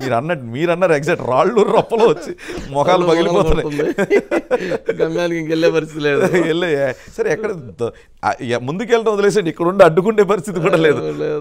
అసలు ఉదయ్ శ్రీనివాస్ గారు అంటే అసలు సరే రాజకీయ రంగంలో రాకముందు వ్యాపార రంగంలోకి అసలు ఈ టీ టైం పెట్టాలి, అసలు కామన్గా ఒక మనిషి సరదాగా తాగేటువంటి టీ లేదా ఒక హ్యాబిట్తో తాగేటువంటి టీ అసలు అది పెట్టాలన్న ఆలోచన రావటం, దాన్ని ఒక బ్రాండ్ క్రియేట్ చేయటం ఏంది, దాన్ని ఒక దేశవ్యాప్తంగా తీసుకెళ్ళటం ఏంది, ఇప్పుడు ప్రపంచవ్యాప్తంగా తీసుకెళ్లే ప్రయత్నం చేయటం ఏంటి, అసలు ఏంది, అసలు ఆ ఫార్ములా ఎలా తీసుకొచ్చారు, ఎలా వెళ్ళింది? సార్ నేను అదే ఆనెస్ట్గా చెప్తాను సార్. నేను ఒక అబ్రాడ్లో ఉన్నప్పుడు సార్ ఒక కంపెనీలో ఉండేవాడిని. అక్కడ 80 మంది ఉంటే 80 మంది కింద ఒక కాఫీ షాప్కి వచ్చి కాఫీ తాగటం. ఇక్కడ గుడగాంలోని సేమ్ బ్రాండ్ కాఫీ షాప్ ఉంది. అక్కడ 1200 మంది ఉంటారు. ఒకళ్ళు వచ్చి కిందకు వచ్చి ఆ కాఫీ తాగరు. ఏంటంటే అక్కడ అబ్రాడ్లో డెవలప్డ్ కంట్రీస్లో ఒక 5 రూపాయలు అవుతుంది అనుకోండి ఒక కాఫీ తయారు చేయడానికి, దాన్ని వాళ్ళు 10 రూపాయలకు అమ్ముతారు మంచి అంబియన్స్. అప్పుడు అందరూ 5 రూపాయలు పెడుతున్నారు. ఇలాంటి కాఫీ షాప్ అట్మాస్ఫియర్ ఉంది, తాగుతున్నారు. ఇండియాకి వచ్చేసరికి మీరు ఏదైనా మంచి కాఫీ షాప్కి వెళ్ళారనుకోండి 300 రూపాయలు ఇస్తారు కాఫీ, అది 15 రూపాయలు కూడా ఉండదు. ఏది రాకెట్ సైన్స్ ఏముందండి, పాలు కాఫీ పౌడర్ లేకపోతే పాలు టీ పౌడర్ షుగర్ అంతే కదండి. సో 300 వేస్తున్నారంటే ఇండియాలో మాత్రం మంచి ప్రోడక్ట్, మంచి నాణ్యమైన ప్రోడక్ట్ తాగాలి అన్న తినాలి అన్న 20 సార్లు 30 సార్లు రేట్లు ఉంటున్నాయి. డెవలప్డ్ కంట్రీస్లోనేమో ఒక్కసారి ఉంటుంది. సో అలాగా నాణ్యమైన product, good product at reasonable price అనేది స్టార్ట్ చేస్తే ఎలా ఉంటుంది అని చెప్పి ఒక మంచి టీ అంటే అండి, ది బెస్ట్ టీ పౌడరు, మంచి పాలు, మంచి RO ఫిల్టర్ వాటరు, షుగరు కలిపితే టీ తయారు చేయడానికి 5 రూపాయలు అవుతుంది, 6 రూపాయలు అవుతుంది. దాన్ని 10 రూపాయలు పెట్టి అబ్రాడ్ లాగా స్టార్ట్ చేశానండి. అంటే good product at reasonable price తో స్టార్ట్ చేస్తే ఇండియా అంతా ఆదరించిందండి. అంటే ఇండియాలో మాత్రం మీరు ప్రపంచం అంతా కూడా కామన్ మ్యాన్తోనే నిండిపోయి ఉంటారు సార్. అంతే, ఎక్కువగా దాదాపు 95% మంది అంతే. ఏ దేశానికైనా వెళ్ళండి, ఎక్కడైనా కామన్ మ్యాన్కి మంచి వస్తువు సరైన ధరలో దొరికితే దాన్ని ఆదరించిన వాళ్ళు అంటూ ఎవరో ఉండరు సార్. సో అలాగే నేను కూడా టీ అంటే 150 కోట్ల మంది ప్రజలు 100 కోట్ల మంది తాగే టీ 100 కోట్ల మంది తాగుతారని మన ఇండియాలో. దానికంటూ ఒక బ్రాండ్ లేదు. అవును, దానికంటూ ఒక బ్రాండ్ లేదు ఏంటి అని చెప్పి అలాగే నేను ఆ టీ టైమ్ అనే ఒక బ్రాండ్ని నిజంగా ఒక రీసెర్చ్ చేసి హోంవర్క్ చేసి గోదావరి జిల్లాలోనే ఫస్ట్ షాప్ స్టార్ట్ చేసి గోదావరి జిల్లా అక్కడే స్టార్ట్ చేశాను. మా జిల్లాలోనే స్టార్ట్ చేస్తే ఈరోజు 4800 అయినాయండి. 4800 టీ టైమ్ షాప్స్. అవునండి. అలాగే నేను పిఠాపురం వెళ్ళిన తర్వాత సార్ అక్కడ చేనేతలకి అక్కడ శారీస్, ఉప్పాడ శారీస్, తాటిపర్తి శారీస్ చాలా ఫేమస్. నెక్స్ట్ నేను అంటే వచ్చిన తర్వాత కూడా నేను వాటిని కూడా ఒక బ్రాండ్ తయారు చేద్దాం, ఒక బ్రాండ్ని క్రియేట్ చేద్దాం, చేనేతలకి సెపరేట్గా ఒక నేను ఈరోజు ప్రామిస్ చేస్తున్నాను సార్, ఒక 10-15 జిల్లాల నుంచి ఎవరు పెళ్లి షాపింగ్ చేయాలన్నా సరే అక్కడికి వచ్చి చేసేలాగా ఒక మార్కెట్ని 100% అంటే కాంప్లెక్స్, ఒక చిన్న కాంప్లెక్స్ అంటారు దాన్ని అండి. చీర కొనాలి, బట్టలు కొనాలి అంటే పిఠాపురం కాకినాడ రావాల్సిందే అనే టైప్లో నేను తయారు చేస్తాను. అండ్ దీన్ని ట్రేడ్ మార్క్ కూడా చేపిస్తాను ఉప్పాడ శారీస్ని. అండ్ వాళ్ళు ఎక్కడ ఆ పేరు పెట్టి అమ్మినా సరే బ్రాండ్ 100% నేను, అది నా స్పెషాలిటీ అండి. 100% అది చేనేత సోదరుల కోసం నేను 100% చేసి పెడతాను. నేను ఆల్రెడీ మా బ్రాండ్స్ డిజైన్ స్ట్రాటజీస్ బ్రాండ్ స్పెషలిస్ట్ని ఎవరికి చెప్పకుండా పిఠాపురం పంపించి, శరణ్య అనే ఒక అమ్మాయి, ఆమె చేనేత కుటుంబం నుంచి వచ్చిన ఒక అమ్మాయి, వాళ్ళ నాన్నగారు ఇంకా పగ్గం కొడతారు, బట్ ఆ అమ్మాయి చదువుకుని బ్రాండ్ స్ట్రాటజిస్ట్ అయింది. సో ఆ బ్యాక్గ్రౌండ్లో ఉన్న ఆ బ్రాండ్ స్ట్రాటజీని ఎలా చేయాలన్నా ఆమె చిన్నప్పటి నుంచి చూసి చీరలు నేయటం, ప్లస్ ఈమె చదువుకున్నది బ్రాండ్ స్ట్రాటజీ కాబట్టి పర్ఫెక్ట్ సింక్రనైజేషన్ అయింది. కాబట్టి ఆ అమ్మాయిని తీసుకొచ్చి నేను 1 week to 10 days అక్కడే ఉండి చాలామంది చేనేతలతో మాట్లాడటం, వాళ్ళ ఇన్ఫర్మేషన్ తీసుకోవటం. We have created a beautiful brand story for saris అండి. ఒక బ్రాండ్ స్టోరీని ఆల్రెడీ క్రియేట్ చేసి పెట్టుకున్నాను. అది 100% ఆఫ్టర్ ఎలక్షన్ గెలిచిన తర్వాత ఫస్ట్ ఆ బ్రాండ్ని మా అధినేత పవన్ కళ్యాణ్ గారితోనే లాంచ్ కూడా చేపిస్తాం. ఆ బ్రాండ్ నేను లాంచ్ చేస్తే సార్ దాన్ని ఎలా మార్కెటింగ్ చేస్తారో చూడండి దాన్ని. అసలు అంటే చేనేతకి ఫస్ట్ ఆయన బ్రాండ్గా ఫీల్ అవుతాడు. 100% is the brand ambassador for చేనేత. అవును, దానికి తగ్గట్టుగా మీరు ఆయన ఏ అడ్వర్టైజ్మెంట్ 100 కోట్లు వస్తుందండి, అది దానికి చేయరు. 100% చేనేతల కోసం మా అధినాయకుడు పవన్ కళ్యాణ్ గారు చేసి పెడతారండి. 100% దాన్ని తీసుకుని దాని బ్రాండ్ గ్లోబల్ బ్రాండ్ 100% వాళ్ళకి. అంటే హస్బెండ్ అండ్ వైఫ్ కష్టపడితే రోజుకి 800 వచ్చే పొజిషన్ వచ్చేసింది. అది కూడా 20 రోజులే పని ఉంటుంది. అంటే హస్బెండ్ అండ్ వైఫ్ కష్టపడితే 15,000 to 16,000 వచ్చే స్థాయికి ఆ ఇండస్ట్రీ అట్లా తగ్గిపోతూ వస్తుంది. చాలా పాపం కింద సో అన్యాయం జరిగిందండి. చేనేతలకు మాత్రం 100% ఈసారి దాన్ని బ్రాండ్ని క్రియేట్ చేసే నేను నిద్రపోతానండి. Okay, right. ఉదయ్ శ్రీనివాస్ గారు, అంటే ఇప్పుడు జనరల్గా అసలు చంద్రబాబు నాయుడు గారిని చూస్తూ ఉన్నారు, అసలు ఏంటి వారి గురించి మీకు ఉన్నటువంటి అభిప్రాయం ఏంటి? సార్, చంద్రబాబు నాయుడు గారు నిజంగా is a man with vision అండి. ఆయన, నేను విఐటీలో నేను స్టూడెంట్గా ఉన్నప్పుడు కూడా, నేను అక్కడ చదవలేదు కానీ చంద్రబాబు నాయుడు గారు స్పీచ్ ఇస్తున్నారంటే విఐటీకి వెళ్ళి ఆయన స్పీచ్ విన్నాను. అంటే ఒక డెవలప్మెంట్, ఒక విజన్. సార్, సంపదను సృష్టించారు సార్. మనం హైటెక్ సిటీలో ఈరోజు మీ స్టూడియోలోనే ఇలా కూర్చుంటున్నాము అంటే ఈ put Hyderabad in a global platform created. And sir తర్వాత అందరూ రన్ చేస్తారు, 100 ఇంకా డెవలప్ చేశారు. సరే, వీళ్ళందరూ వచ్చిన నెక్స్ట్ కంటిన్యూస్ చీఫ్ మినిస్టర్స్ అందరూ కూడా ఈయన తయారు చేసిన దాన్ని ఇంకా డెవలప్ చేశారు.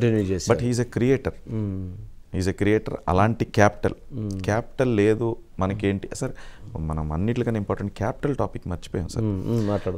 క్యాపిటల్ అంటే ఏంటంటే sir, it's not just a capital sir. ఆ క్యాపిటల్ వస్తే కొన్ని 100 కంపెనీలు వస్తాయి, కొన్ని 100 మంది అక్కడ ఉద్యోగాలు చేస్తారు.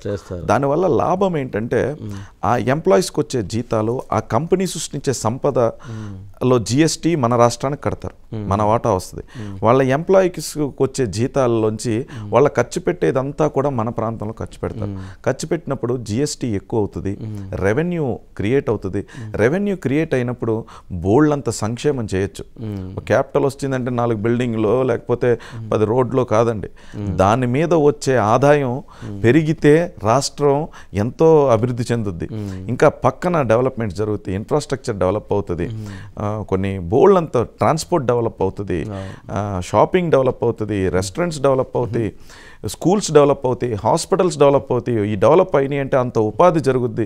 దీని మీద వచ్చే సంపద అంతా కూడా మళ్ళీ రాష్ట్రానికి ఖర్చు అవుతుంది. అంటే పెద్దగా చూడాల్సిన అవసరం లేదు కదండి. ఇక్కడ ఉన్న హైదరాబాద్ చూస్తే క్యాపిటల్ సిటీ ఎంత గ్రోత్ వచ్చింది. ఆంధ్రప్రదేశ్ 10 సంవత్సరాల్లో క్యాపిటల్ పరిస్థితి ఏంటి, జగన్మోహన్ రెడ్డి గారు ఏం చేశారు అనేది ఒక్కసారి ఆలోచిస్తే తెలిసిపోయింది. హైదరాబాద్ ఫోటో అక్కడ అమరావతి ఫోటో చూస్తే చదువుకున్న ఎవరికైనా కళ్ళంట నీళ్లుగా సార్ రక్తం వచ్చేలాంటి ఒక సిచ్యువేషన్ సార్ అది. క్యాపిటల్ లేకపోవటం అనేది పొలిటీషియన్గా అది కూడా మర్చిపోండి సార్. నేను పుట్టిన రాష్ట్రం, నా సొంత రాష్ట్రం, పెరిగిన ఫీల్ అవుతారు కదా. రాష్ట్రానికి క్యాపిటల్ లేదు అంటే ఇట్స్ ఏ హ్యూమిలియేషన్ సార్. మీరు నలుగురితో మాట్లాడేటప్పుడు హ్యూమిలియేషన్, అంటారు ఏందా మీరు క్యాపిటల్ లేనాడు మీరు మాట్లాడటం అంటున్నారు ఇక్కడ. చాలా హ్యూమిలియేషన్ సార్ అది ఇబ్బందిగా ఉండిద్ది సార్. ఇప్పుడు మీరు నిజంగా కంపెనీయే వచ్చింది సార్, ఫారెన్ కంపెనీ వచ్చింది, ఏమని పిలుస్తారు సార్?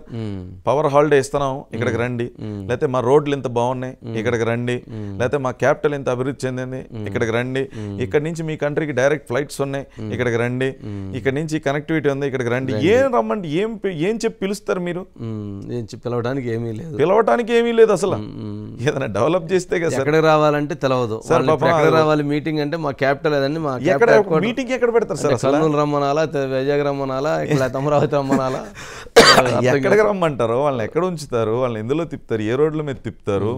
అందుకనే కదా ఈ 5 years అటువంటిది తగ్గిపోయినటువంటి పరిస్థితి తగ్గిపోయింది. Okay, Kakinada sir, Kakinada parliament పరిధిలో పోర్టు అవును సార్ ఈజ్ మోస్ట్ ఇంపార్టెంట్. ఆ పోర్ట్ అనేటువంటిది ప్రస్తుతం ఒక మాఫియా హబ్బు లాగా తయారైంది అన్న విమర్శలు బలంగా వినిపిస్తాయి. కొంతమంది చేతుల్లోకి పూర్తిగా అది వెళ్ళిపోయింది.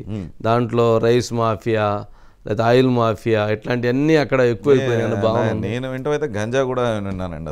దాంట్లో గంజా కూడా ఏంటి ఇప్పుడు మరి అంత పెద్ద అసలు అంటే ఒక రకంగా ముంబై తర్వాత అంత పెద్ద నెట్వర్క్ చేసేటువంటి బిజినెస్ ఉన్నటువంటి ప్లేస్. మరి ఏంటి దాని మీద మీకున్నటువంటి క్లారిటీ ఏంటి? ఏం చేయాలనుకున్నారు? ఫ్యూచర్లో ఏం హామీలు ఇస్తారు దానిపైన? సార్, జనసేన, టీడీపీ, బీజేపీ ప్రభుత్వం వచ్చిన తర్వాత ఈ మాఫియా అనేది ఉండదు సార్. ఉండదండి, 100% ఉండదండి. ఎవరి వ్యాపారం వాళ్ళు చేసుకోవచ్చు, ఎవరి ల్యాండ్లు వాళ్ళ దగ్గరే ఉంటాయి, ఎవరి ల్యాండ్ వాళ్ళదే ముందు ఎవరి ల్యాండ్లు వాళ్ళ దగ్గరే ఉంటాయి, ఎవరి ల్యాండ్లు పోయినాయి నా ల్యాండ్ మీద మీ ఫోటో వేసాము ఎవరు నాకు ఎవరి అని నేను అయ్యట్లేదండి. ఈ కబ్జాలు లాక్కున్న ల్యాండ్లు కాదండి. ఇప్పుడు నా ల్యాండ్కి సార్ అదొక ల్యాండ్ టైటిల్ యాక్ట్, దాని గురించి మాట్లాడితే భయం వేస్తుంది మీకు. భయం వేసింది, భయం వేస్తుంది. ఫోటో వస్తే మా నాన్నగారు నాకు ఇచ్చిన భూమి మీద ముఖ్యమంత్రి గారి ఫోటో ఉంది. మా నాన్నగారు సార్ దానికన్నా ఇంపార్టెంట్ మీ అంటే ఆస్తి అనేది ఎంత ఇంపార్టెంట్ అనేది ఏంటి అంటే సార్, మన తాతగారు ఎవరైనా ఏం చేస్తాం సార్, చనిపోయే వరకే ఆలోచిస్తాం. చనిపోయిన తర్వాత కూడా ఆలోచించేది మన ఆస్తి కోసం మాత్రమే, మన ఆరోగ్యం కోసం. నేను చనిపోతే నేను ఇన్నేళ్ళు బతకాలంటాం కన్నా ఎక్కువ మంది నేను చనిపోతే ఈ ఆస్తి ఎవరికి వెళ్ళాలి అనేది ముందు డిసైడ్ చేసుకుంటారు. అవును, అంటే అంత ప్రేమ అండి. అంటే అంటే తరతరాలుగా వచ్చే మీ దస్తావేజులు ఇక నుంచి పనిచేయు. ఎందుకండి, తరతరాలుగా వచ్చే దస్తావేజులు పనిచేయు, డాక్యుమెంట్స్ పనిచేయవు, మీకున్న పాస్బుక్లు పనిచేయవు, మీకున్న పాస్బుక్ అన్నీ కూడా ఆన్లైన్లో ఆధార్ కార్డ్ లాగా జిరాక్స్. ప్రైమ్ 2.0 అంటారండి దాన్ని. ప్రైమ్ 2.0 అంటే ఏంటి అంటే ఈ డాక్యుమెంట్స్ అన్నీ కూడా డిజిటలైజ్ చేసేసి మీ దస్తావేజులు పనికిరావు. ఇది ఆన్లైన్లో ఉంటాయి. ఆన్లైన్లో ఉన్నప్పుడు ఏంటంటే అండి, ల్యాండ్ టైటిల్ యాక్ట్లో మీ తంబు పెడితే, ఓ సంతకం పెడితే ఇంకా అయిపోయినట్టే. ఏదో స్కీమ్ వచ్చిందమ్మా, సంతకం పెట్టి తంబు పెట్టిందంటే ల్యాండ్ ఎగిరిపోయినట్టే. ల్యాండ్ ఎగిరిపోయినట్టే. వాళ్ళు ఏమేం చేయొచ్చు, ఆల్రెడీ మీ దస్తావేజులు అన్నీ కూడా వాళ్ళ దగ్గరికి వెళ్ళిపోతున్నాయి. సో ఈ తీసుకున్నవన్నీ కూడా నేషనల్ ఇన్ఫర్మేటిక్స్ సెంటర్ అని చెప్పి ఏ రాష్ట్ర ప్రభుత్వం అయినా సరే ఢిల్లీలో నేషనల్ ఇన్ఫర్మేటిక్స్ సెంటర్ అని డేటా అక్కడ పెడతారండి. సో ఈయన మాత్రం ఏంటంటే ఫస్ట్ స్టేట్, అది గవర్నమెంట్ దగ్గర ఉండదు, ప్రైవేట్గా కంపెనీ ఉంది నాకు, మన దస్తావేజులన్నీ పట్టుకెళ్ళి ప్రైవేట్ ఏజెన్సీకి ఇచ్చేస్తానంటున్నాను. వాళ్ళు ఇప్పుడు కావాలంటే ఇప్పుడు మార్చుకోవచ్చండి. తర్వాత ఇది తీసుకున్నది కూడా దేనికి అంటేనండి, పెద్దలందరూ చెప్తున్నారు, ఆల్రెడీ స్కూల్స్ని తాకట్టు పెట్టేసాడు, కాలేజీలను తాకట్టు పెట్టేశాడు, పార్కులను తాకట్టు పెట్టేశారు, కలెక్టరేట్లను తాకట్టు పెట్టేశారు, సెక్రటరేట్ కూడా పెట్టేశారు, అసెంబ్లీ సెక్రటరీ. ఇంకా పెడతానికి అప్పులు ఇవ్వటానికి కూడా ఏమీ లేదు. మరి రేపు మీ ప్రభుత్వం వస్తే మీరు ఈ అప్పులు ఈ పరిస్థితిలో మీరు ఏం నడుపుతారు? జీతాలు లేదండి. నెక్స్ట్ అది అభివృద్ధి చేస్తామని కదండి, క్యాపిటల్ కడతాం, అభివృద్ధి సార్, అభివృద్ధి జరిగే సంపద సృష్టిస్తే 100% అన్ని కష్టాలు దూరం అవుతాయి సార్. ఈయన ఉత్తిని అంటే మామూలుగా రికవరీ అయ్యేలా కూడా కాదండి, అంటే కుళ్ళబడి చేశారు రాష్ట్రాన్ని. అసలు ఒక అట్లా ఎక్మోలో పెట్టేశారండి ఆల్రెడీ తీసుకెళ్ళి. సో వీళ్ళు ఈ land title act next ready చేసుకున్నది ఏంటంటే, ఆల్రెడీ మన పాలకొల్లు నిమ్మల రామానాయుడు గారు ఒక తెరపైకి తీసుకొచ్చారు. ఈ డాక్యుమెంట్స్ వాళ్ళ దగ్గర ఉన్నాయి, వాళ్ళే డైరెక్ట్గా అప్పు తాకట్టు పెట్టేసి అప్పు తెచ్చేసుకుంటున్నారు. మన ఇల్లుని మన ఇల్లు పెట్టేసి మనం కట్టాల్సి వచ్చింది. ఎలక్షన్ అయ్యే వరకు చెప్పకుండా అప్పటి వరకు ఈఎంఐలు మేము కడతామని చెప్పారంట. ఈఎంఐలు కడతానికి కూడా డబ్బులు లేక వాళ్ళకి బ్యాంకులు వాళ్ళ మీద పడేసరికి ఇదేంటండి మాకు అసలు మేమెప్పుడు అప్పు తెచ్చుకున్నాం, మేమేం తెచ్చుకున్నాం, మా ఇల్లు ఎలా తాకట్టు పెట్టేశారని అడిగితే అప్పుడు బయటకు వచ్చింది అది. అప్పుడు పెడతాం మానేశారు. ఆయన కనుక ఎక్స్పోజ్ చేయకపోతే ఈ పార్టీ కొన్ని వందల వేల ఇల్లు ఆల్రెడీ తాకట్టు పెట్టేది అయిపోయింది మొత్తం అన్ని. నెక్స్ట్ పొరపాటున వస్తే గనక ఫస్ట్ నెల జీతం కూడా డబ్బులు ఉండే ప్రజలు అసలు తాకట్టు పెట్టేద్దాం ప్లాట్ఫామ్ రెడీ, అంటే ఒక్కరోజు కూడా గడవదు. సో నెక్స్ట్ తర్వాత అది ఒకటే కాదండి, అది ఓన్లీ డిజిటల్లోనే ఉంటుంది కాబట్టి ల్యాండ్ టైటిల్ యాక్ట్ ఏంటంటే మీ ల్యాండ్ టైటిల్ యాక్ట్లో షుగర్ బీపీ ప్రతిరోజు ఎలా చెక్ చేసుకుంటామండి, అలా ప్రతిరోజు డిజిటల్లోకి వెళ్ళి ల్యాండ్ నా పేరు మీద ఉందా లేదా, ఎవరి పేరు మీద పోయిందా, అది ఎవరి మీదైనా వెళ్ళిపోయిందని క్లెయిమ్ చేశారు అనుకోండి 2 years లో మనం హైకోర్టుకి వెళ్ళాలి డైరెక్ట్గా. హైకోర్టుకి వెళ్ళాలి. హైకోర్టుకి వెళ్ళకపోతే 2 years లో వెళ్ళకపోయాం అనుకోండి మనం దస్తావేజీలు ఎప్పుడు చూసామో కూడా గుర్తుండవు, అంతే అయిపోయినట్టే, ఇంకా అయిపోయినట్టే ల్యాండ్ అవుతుంది. అంటే దానికి ఏంటి ఆ ల్యాండ్ వాళ్ళకేం చెందేది ఏంది, జ్యుడిషియరీ కాదండి, రెవెన్యూ కాదు, వీళ్ళు ఒక బాడీ నిర్మిస్తారు. అంటే వైసీపీ కార్యకర్తలు డిసైడ్ చేస్తారు ఇది వీళ్ళదే సామాజిక వర్గం అయితే మొత్తం రాసి పెట్టి వెళ్ళిపోండి మీరు,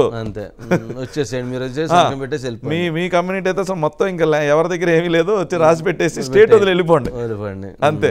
ఇంకా అంత దుర్మార్గం, ఇంకా అది the biggest scam in world politics అవుతుందండి అది. ఓకే, అసలు ఇప్పుడు అంటే ఉదయ్ శ్రీనివాస్ గారు అంటే రాజకీయ లక్ష్యం అంటే మీరు ఒక వ్యూహం ఉండింది కదా, ఓకే ఇది చెయ్యాలి, ఈ లక్ష్యంతో ఇలా ముందుకు వెళ్ళాలి, ఇలాంటి ఆలోచనలు ఉండాలి, ఇలాంటి భావాలు ఉన్నాయి, ఏంటి మీ ముందున్నటువంటి రాజకీయ లక్ష్యం ఏంటి సార్? నేను first as a member of పార్లమెంట్గా నేను సెలెక్ట్ అయితే చెప్దాం అనుకున్న పాయింట్ సార్, నేషనల్ హైవేస్కి మినిస్ట్రీ ఉంది, అలాగే నేషనల్ డ్రైనేజ్ సిస్టమ్ అని ఒకటి ఉండాలండి. అంటే డ్రైనేజ్ సిస్టమ్ కూడా నేషనల్ ఒక క్యాబినెట్ ఇచ్చి అది ఇంప్లిమెంట్ చేయవలసిన పరిస్థితి దేశం అంతా ఉందండి. దాని మీద నేను గొంతెప్తాను. ఎందుకంటే సార్ ఎక్కడికక్కడ డ్రైనేజ్ సిస్టమ్ లేదు సార్, డ్రైనేజ్ సిస్టమ్ లేదు. ఆ డ్రైనేజ్ సిస్టమ్ లేకపోవడం వల్ల ప్రతి ఒక్కరు, ఇంతకుముందు మా ఊర్లో గోదావరి వెళ్ళేది, అందులో దూకి స్నానం చేసేటోళ్ళు. ఇప్పుడు స్నానం చేస్తే అందులో దూకితే స్కిన్ డిసీజ్ వచ్చే పరిస్థితి. ఏ గ్రామానికి ఆ గ్రామాలు ఇంకుడు గొయ్యలు లేకపోతే పక్కనున్న కాలువలో కలిపేస్తున్నారు. దానివల్ల న్యాచురల్ రిసోర్స్ వాటర్ కూడా ఎంతో పాడైపోయి ఎంతో పొల్యూషన్. సో దీనివల్ల హెల్త్ పాడైపోతుంది. హెల్త్ పాడైపోతే హెల్త్ మీద ఎంత ఇన్వెస్ట్మెంట్ పెట్టాలి గవర్నమెంట్? ఇండస్ట్రియల్ పొల్యూషన్ అంతా కూడా దీనికి ఒక మినిస్ట్రీ ఉండాలి, దీనికి ఒక క్యాబినెట్ మినిస్ట్రీ ఉండాలి ప్రతి సంవత్సరం. అంటే ఇంకా స్టార్ట్ చేయలేదు, ఇప్పుడు చేస్తే నాకు తెలిసి ఏమైనా 25 ఏళ్ళు పట్టచ్చేమో, స్టెప్ బై స్టెప్ అట్లీస్ట్ ఇప్పుడైనా చేసే అలాంటి స్టెప్ తీసుకోవాల్సిన daring and dashing prime minister కూడా నరేంద్ర మోడీ గారి వల్ల సాధ్యమవుతుంది. ఆయన ఉన్నప్పుడే వెళ్ళి చెప్పేస్తే ఈ దేశాన్ని బాగు చేసే క్రమంలో నా గొంతు నేను విప్పటానికి ఒక అవకాశం దొరికినట్టు అయిద్దండి. ఆయన కూడా అదే చెప్తాడు కదా, స్వచ్ఛ భారత్ అంటారు. స్వచ్ఛ భారత్ లో ఫస్ట్ టైం ఇదే ఇంపార్టెంట్. దానికి ఒక క్యాబినెట్ అనేది 100% మీ డ్రైనేజ్ సిస్టమ్ కి ఒక క్యాబినెట్ మినిస్టర్ ని క్రియేట్ చేస్తే సరిపోయింది. అన్ని ఇండస్ట్రీస్ పొల్యూషన్, ప్రతి ఇంటి పొల్యూషన్, ప్రతి డ్రైనేజ్ మళ్ళీ మన కాలువలో దిగి స్నానం చేసేలాగా, కాలంలోంచి బిందులు తీసుకొచ్చి తాగేలాగా. అవును, అలాంటి ఒక పొల్యూషన్ లేని ఒక కంట్రీని చూసుకోండి. ఇండియాలో అన్ని మీరు డెమోగ్రఫికలీ అన్నీ ఉంటాయి మన దగ్గర, ఎక్కడ చూసినా చెత్తే ఉంటుంది. ఇది ఇబ్బందికరమైన అంశం. సో దాన్ని మాత్రం మనం చేస్తే గనక ఇండియా అనేది ఎంత బ్యూటిఫుల్గా, ఎంత శుభ్రంగా, ఎంత హెల్దీగా, ఎంత డెవలప్మెంట్ అవుతుందో ఆటోమేటిక్గా అన్నీ ముందుకెళ్తాయండి. టోటల్ ముందుకెళ్తే అది రైట్. ఉదయ్ శ్రీనివాస్ లాస్ట్, ఇప్పుడు కాకినాడ పార్లమెంటు పరిధిలో ఉన్నటువంటి ఓటర్లకి కాకినాడ ఎంపీ అభ్యర్థిగా ఏం చెప్తారు, ఏం మెసేజ్ ఇస్తారు, ఏం రిక్వెస్ట్ చేస్తారు? మహా న్యూస్ ద్వారా వాళ్ళని ఏమడుగుతారో చెప్పండి. కాకినాడ ప్రజలందరికీ కూడా నేను మీతో ఉంటాను, మీకు ఏ అవసరమైనా ఎప్పుడూ ఉంటాను. కాకినాడ పార్లమెంట్ అంతటినీ కూడా నిస్వార్థంగా ఏ చెడు ఆలోచన లేకుండా డెవలప్ చేసే బాధ్యత, ఏ కరప్షను లేకుండా డెవలప్ చేసే బాధ్యత నేను మనస్ఫూర్తిగా తీసుకుంటూ మీ అందరికీ కూడా వచ్చే ఎలక్షన్స్లో May 13th రోజున, నా పుట్టినరోజున మీరందరూ కూడా టీడీపీ, జనసేన, బీజేపీ అలయన్స్ ఉమ్మడి అభ్యర్థిగా నాకు ఓటేయవలసిందిగా కోరుకుంటున్నాను. ధన్యవాదాలు. Thank you. చక్కగా అంటే ఒక మంచి పరిపాలన అందిస్తాను అని చెప్పని తెలియజేస్తున్నారు. ఇది ఉదయ్ శ్రీనివాస్ గారు కాకినాడ పార్లమెంటు పరిధిలో ఉన్నటువంటి ప్రతి ఒక్క ఓటర్ని కూడా రిక్వెస్ట్ చేస్తూ ఉన్నారు. ఏదైతే ఇప్పుడు జరుగుతున్నటువంటి రాబోయేటువంటి ఎన్నికలలో జనసేన, తెలుగుదేశం, భాజపా మూడు కలిసి ఉమ్మడి అభ్యర్థిగా కాకినాడ పార్లమెంట్ ఎంపీ అభ్యర్థిగా నిలబడుతున్నటువంటి ఉదయ్ శ్రీనివాస్ గారి విజ్ఞప్తి అయితే చాలా కీలకమైనటువంటి అంశాలు. ఎక్కడైతే తనకి ఎంపీగా ప్రకటించిన దానికంటే పవన్ కళ్యాణ్ గారు నన్ను తమ్ముడు అన్నందుకు నాకు ఇప్పటికీ ఆ గుండెల నిండా ఆనందంతో నిండిపోయి ఉంది అనేటువంటి అభిప్రాయాన్ని వ్యక్తం చేస్తున్నారు. పవన్ కళ్యాణ్ గారి ఆలోచనలు నిస్వార్థమైనటువంటి సేవ, ఆంధ్రప్రదేశ్ రాష్ట్రం అభివృద్ధి చెందాలి అనేటువంటి ఆకాంక్ష, పట్టుదల వారి దగ్గర చూసి నేర్చుకున్నటువంటి ప్రతి అంశం కూడా నన్ను ముందుకు తీసుకెళ్తుంది అనేటువంటి అభిప్రాయాన్ని వ్యక్తం చేస్తున్నారు.